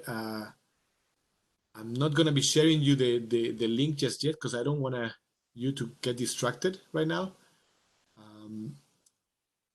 But there is videos on how to do step-by-step GTAP-AgG aggregations, implement a shock in GTAP and run GTAP. So we'll be sharing that afterwards. Let's see, Erwin. Oh. We'll be able to see all your notes. That's much better. All right, Erwin, take it away, please. Okay. Angel. Hello, everyone. Let me just go through. Okay, can you hear me? All right. Hello, everyone. In this presentation, I will talk about. I will provide an introduction to the other GTAP satellite data sets and models, namely TASTE, MRIO, land use and land cover database, domestic margins, harmonized systems model, the GTAP-RD model, and finally I will end this presentation with a preview of what the GTAP hub is. So you would notice in the outline that the first four items mostly relate to the database, although from GTAP, MRIO, land use, and domestic margins, I will also be covering their associated models. Both the GTAP-HS and GTAP-RD models are using the standard database with a few modifications in it. But I will go through all of them in the allotted time as much as I can. All right, so we begin with the taste utility, or what we call the tariff analytical and simulation tool for economists. So basically, taste is a huge database of bilateral trade and tariff data at the harmonized systems level. It is based on the UNITC's MACMAP data. It is at the HS6 level and distinguishes bilateral tariff, both bound and applied tariff rates for more than 200 countries and 5,000 HS6 commodities. And TASTE also comes with a free user-friendly interface that allows you to view the data and manipulate the data. So in a way, TASTE is a complement to the GTAP database and model because it provides concordances between the HS6 commodity and the GTAP commodities. It also allows us to automate creation of tariff shocks at the GTAP level. So for example, if you're trying to analyze an economic partnership agreement and all the in the agreement, most of the negotiations are done at the tariff line level, then what you can do is you can use the taste utility and do your tariff reduction analysis at the HS6 levels in taste first, and then aggregate them to the GTAP level for consequent use for your consequent running of GTAP simulations. Another way the taste utility complements a GTAP database and model is that you can use the trade matrix in taste. So for example, you can extract the entire trade matrix or a fraction of the trade matrix in taste. If you want to split a GTAP sector, for example, if you're interested in using SplitCom or the GTAP-HS model, or if you want to use SplitReg, which splits a particular composite region in GTAP. Like all satellite databases, TASTE is also freely available to all GTAP database subscribers. This is just a summary of the TASTE versions throughout the years. It started in 2006 with the base year 2000, and now we are in GTAP 10 with the base year 2014. All throughout, the data sources is based on the MACMAP database. What you would notice is that across the years or versions, the HS classifications are changing, partly because this is how we receive the data. The records are also increasing significantly, and as a result, you would see that in here in the software, TASTE has moved on from the usual 32-bit to the now standard 64-bit systems. So TASTE allows you to see all the HS categories mapped to the 65 GTAP commodities in GTAP 10 in GTAP version 10 database, and also we have the full mapping or concordances between the countries in MACMAP and the regions in the GTAP database. This is just a brief preview of the TASTE utility. So it's a very simplified utility, but it's a very simplified interface, but it allows you to extract a lot of data. So for example, here it just shows you what database you have. So it's a version TASTE for GTAP 10A, and here you have all the information related to your data. So for example, you have 5,205 HS6 commodities with 239 countries that map to the GTAP sectors and regions. Okay, then, we now move on to the next satellite database that we are looking at, or that we are discussing, is the GTAP MRIO database and model. In some cases, this is also known as the Global Value Chain Database or model. So what is a GTAP MRIO? A GTAP MRIO basically distinguishes bilateral trade and tariff flows by agents, namely firms, private households, governments, and investors.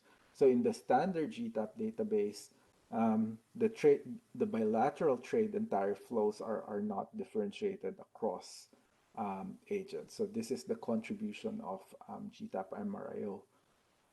In constructing the MRIO, we use the following inputs. So we start off with the standard GTAP database, and we use map data at the HS6 level, and then aggregate them to the GTAP commodity level.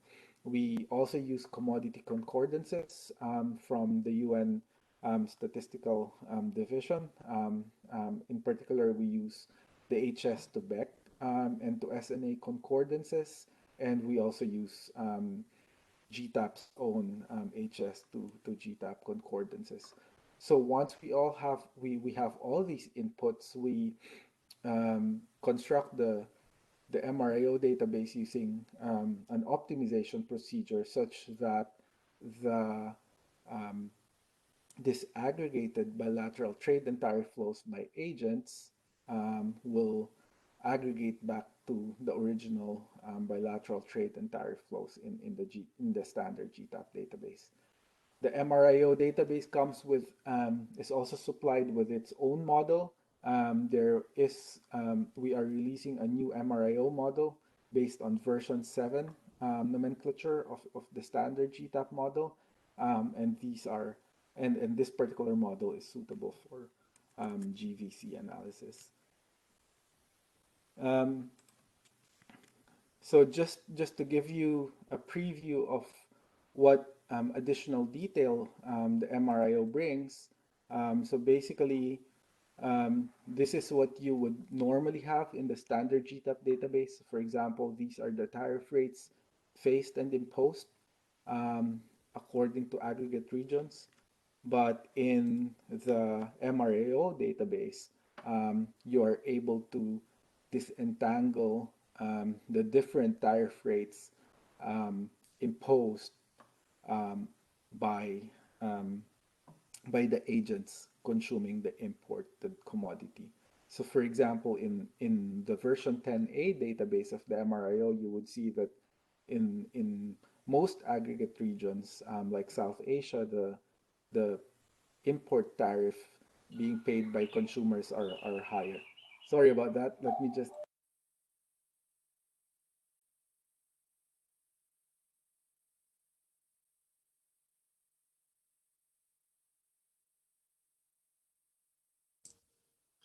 You have a bird attack or something happen? Just a quick one. It's almost done. Sure. Oh, the cuckoo clock. That's all right.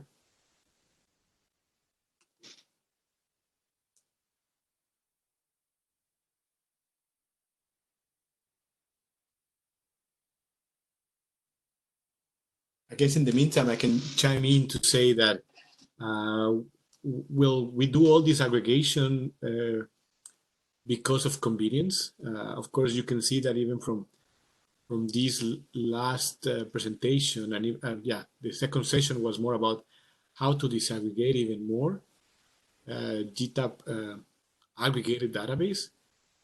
So a lot of convenience started at the beginning of, you don't want to focus on the entire world. It can be very complicated to run a simulation at a very detailed level, but more and more with the computer power improving, we can really narrow down specifically whether in nutritional accounts like Maxim was presenting, or in this case, the origin of imports by end user, or the GTAP at the HS level. A good mix or hybrid is I think the best way to go to be able to to do some meaningful simulation analysis. Erwin. Okay, let's do a second take. Sorry about that. As I was discussing earlier, with the GTAP MRIO, you are able to disaggregate or analyze the bilateral trade and tariff rates by agents. And as you can see in this chart, you get to analyze differentiated tariff rates across agents, not just at the country level. The most recent MRIO documentation can be found on the GTAP website under the Research Memoranda series. We will provide you with a link to all of the satellite documentation at the end of this presentation. So the next satellite data is the GTAP land use and land cover database and the GTAP AEZ model. So the LULC data distinguishes land types into 18 agricultural zones. In terms of input data, the data is constructed from crop and pasture land cover based on 5-minute grid resolutions, with the AEZs computed based on the GAIES database of the IASA and FAO. But in some cases, these maps are quite old, mostly circa 2000. So what we do is we further update land in the database, land flows in the database using FAO data, such as output price, land use, and land cover information from FAO. The associated model for the LULC database is what we call the GTAP AEZ model. We are also coming out with a new version 7 nomenclature for the GTAP AEZ model. The one that distinguishes GTAP AEZ model from the standard model is that regional land is mobile across sectors in AEZ, but only within a particular AEZ appropriate for a sector's use. So for example, a sector cannot move or a sector cannot use a particular land that is not suitable for it. So for example, crops cannot be planted in, there are certain crops that cannot be planted in other AEZs. The GTAP AEZ model also uses the non-CO2 database seen presented, so that we are able to associate certain non-CO2 emissions to their emitting sources or emitting drivers. Just a quick preview of how the land cover look like. So you would see that here the cropland, forests, and pasture lands are classified according to their respective AEZ. So there's not much going on in the boreal part of in the boreal AEZs. The third satellite database that we're discussing is the GTAP domestic margins. So what is the GTAP domestic margins data about? It basically allows us to distinguish direct and indirect commodity purchases. So in the standard GTAP database, we are not able to classify which are non-margin and which are margin commodity purposes. So the domestic margins database help us disentangle those. So basically, domestic margins are the marketing and transport margins associated with delivering products from sellers to users.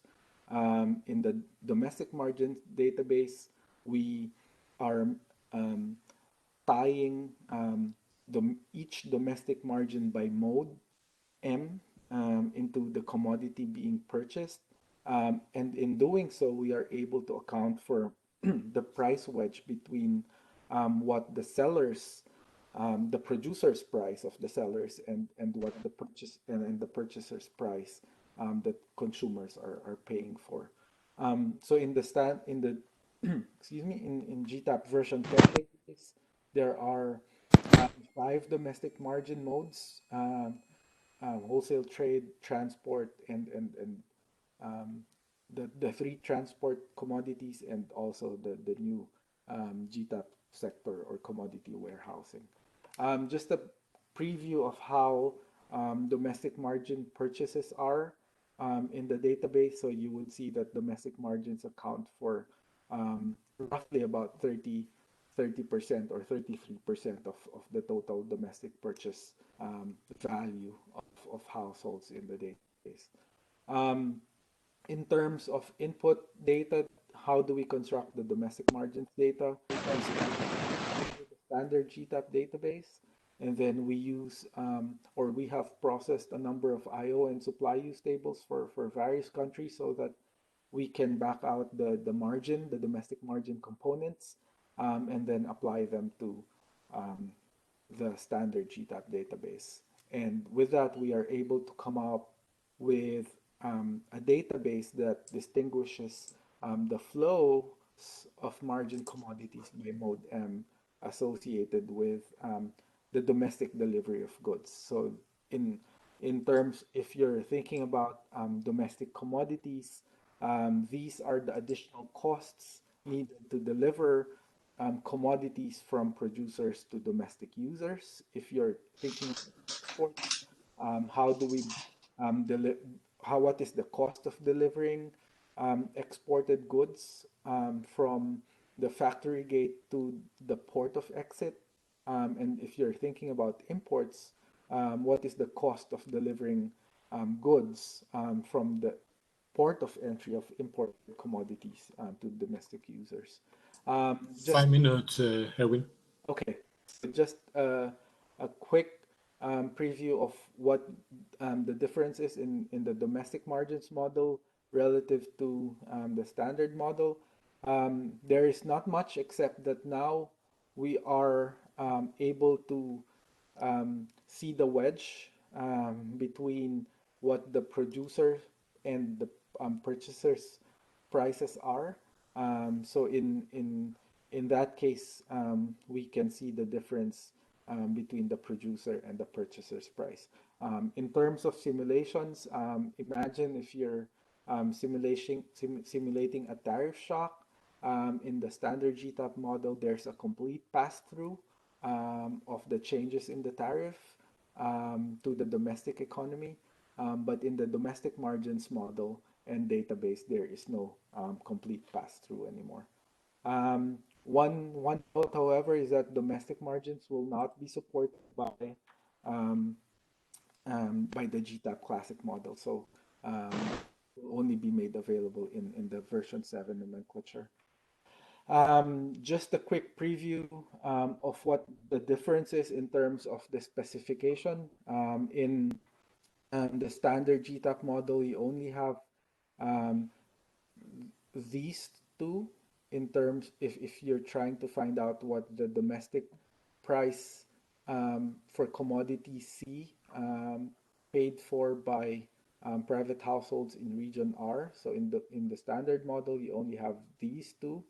But in the domestic margins model, you are able to disentangle between the producer price and the margin cost, which is here.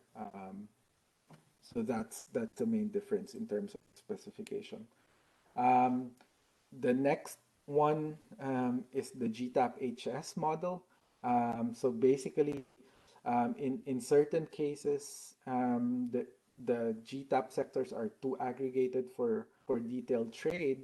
But what we could do is we can disaggregate that particular a particular GTAP commodity or an aggregated GTAP commodity and disaggregate that commodity at the HS6 level. In that way, we are able to capture more nuances on the trade side if tariffs are highly differentiated across components. So for example, in the motor vehicle parts sector, we can disaggregate that GTAP commodity into different sectors. So for example, there's motor vehicle parts, there's assembly, and there's electronics that you can disaggregate from that sector. In terms of electronics that are being used for motor vehicles. Just a series of plugs here. The GTAP-HS data and model is good. It is in the V7 nomenclature and basically updates the previous work of Narayanan et al. We are also providing a data workflow that to go with the GTAP-HS, so you don't have to do a lot of data manipulation. All you need to do is to extract taste data and provide a mapping from the HS to the GTAP or a mapping, and as well as decide which commodity you would want to disaggregate at the HS level. So everything in the workflow is automated, and you can directly use it as an input to the GTAP-HS model. There is a variation by Chepeliev et al., wherein they use FAO data to split the agricultural sectors. I think they are splitting the agricultural sectors into or the agricultural sectors in GTAP.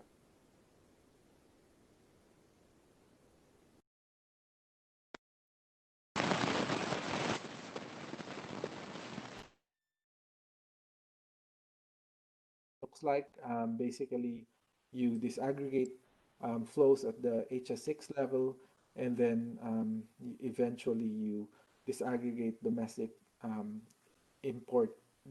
and export flows in the standard GTAP database, ensuring that whatever has been disaggregated will aggregate back to the standard GTAP data. Okay, the last one I'm going to discuss is the GTAP recursive dynamic model. What is it about? This model facilitates dynamic analysis. So if you're interested in projecting or analyzing economic and trade issues over time, difference between the static GTAP and the recursive dynamic models that we have in the center is that the recursive dynamic models allow for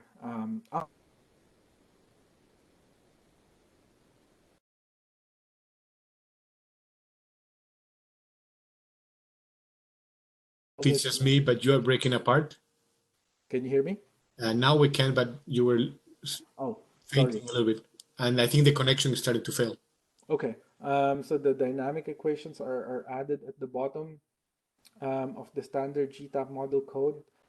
So if you're familiar with the standard GTAP model code, it would be easy for you to understand what's going on in the dynamic part of the GTAP-RD model. In fact, I think there are only one or two equations that we have added into the standard model.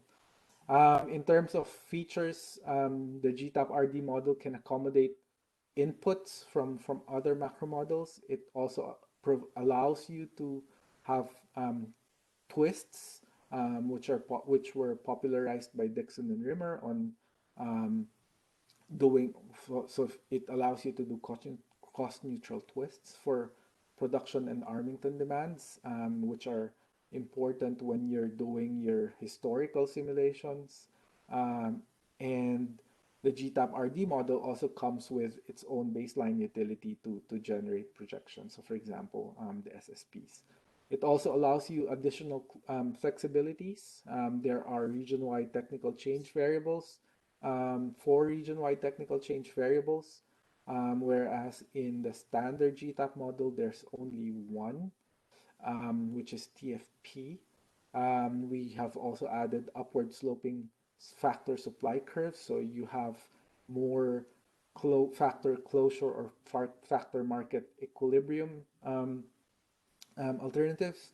We have also added Fisher true price and quantity indices so that the solutions are so you can easily talk to statisticians in terms of presenting your results. And we have also added a few capital account closure alternatives as well. Just down to my last two slides. This is where you can find all documents as well as codes related to the GTAP-RD model. So if you look here, you see that we have the documentation there, the model code there, and then the data aggregation tool is also there. We are also adding the baseline and policy generation tool in there so that you can use it for your baseline and policy simulations. And we are also adding post-simulation results processing that basically automates the generation of your diagrams and tables. Finally, I just want to touch on quickly on the GTAP Hub. So this is a new page where we are slowly populating where we are slowly putting all the excuse me the technical documents we have in GTAP. So for now we have most of the models there. The models that I discussed today will eventually be populated here. So AEZ, the and MRIO, so you can definitely check this page if you're interested in getting some of the model codes and some of the documentations that we have. Finally, for some of the satellite documentations, if you're interested in reading them, they're found in the GTAP memoranda series, the link of which is here. So you can download all of them in this page. All right, thank you for your attention, and we are now ready for comments and questions if you have. Thank you. Thank you, Erwin. I'm now sharing with all of you what I've just found, the videos on the GTAP YouTube channel. There are videos about aggregating using GTAPAgg, a facility similar to the one I showed you. The one I showed you is the more up-to-date, but the functionality is the same. There's also a video for a run GTAP tutorial, so it will show you step by step how to run a particular shock on something that is preloaded in the run GTAP facility. There's also one for Analyze GE, which helps you analyze results. So this is a feature that GMIG software has, where it combines the Tableau, the code of the model with the data after your simulation. So you can very good to get some sense of the numbers that you get after a simulation. If you have any other questions, please use the chat box. I'll pick on Erwin now because there was an interesting question about the difference between GTAP and COPS. So Erwin, do you want to take a crack at it since you were both at COPS and GTAP?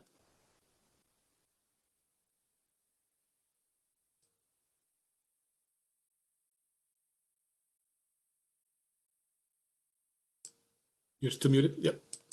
Sorry. So GTAP and COPS have a symbiotic relationship. We rely on COPS on the GMIG software, and there are also a number of COPS researchers involved in GTAP. So, for example, Mark Horridge is one of our advisory board members. And he provides a number of GTAP-related utilities for everyone to use. And COPS is I think mainly focused on Australian issues, providing but they're also doing other research in particular in the US. For example, with the US ITC, with the usage model, and also all the other research that they have.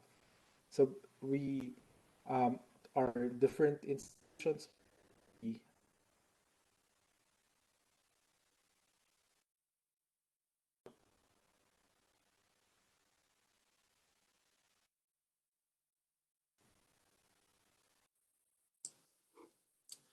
Thank you, Erwin. So just to wrap up, so we are a small team that puts together this huge database. We coordinate a lot of the efforts from a vast number of contributors. That's how we make it work. There are very knowledgeable people around the world. They could certainly be mentoring on GTAP. We just scratched the surface of a ton of detailed information that is behind the GTAP products. So I'll say, like Dominic mentioned earlier, topics have to align. We need to have some time, but you may be better served working with somebody in your region. But certainly, it's always good to ask, to get in touch, and we can always transfer you to the best person that we think we can help you. I know there's a lot of efforts around the world on training. We do some of it, but certainly we're not the only ones. And as mentioned, our focus in some sense is a lot on the data products. We also do some research. We also maintain some models, but there's other models out there that leverage on the GTAP database. So thank you all for your interest. I hope you found this useful. We'll be getting back to you with some of the questions that we didn't get to respond here because of the amount of time. And that's all. Keep adding your questions before we turn this off. Thank you all. Bye. And we always accessible by email, right? I mean, there's GTAPL, GTAP support. GTAPL is an email to all the GTAP network. That can be a good way also to find collaborators. The GTAP website, tons of information. Some of them with even an application that you can replicate using the Run GTAP software. So, yep, have a look, and we'll say goodbye now. Cheers.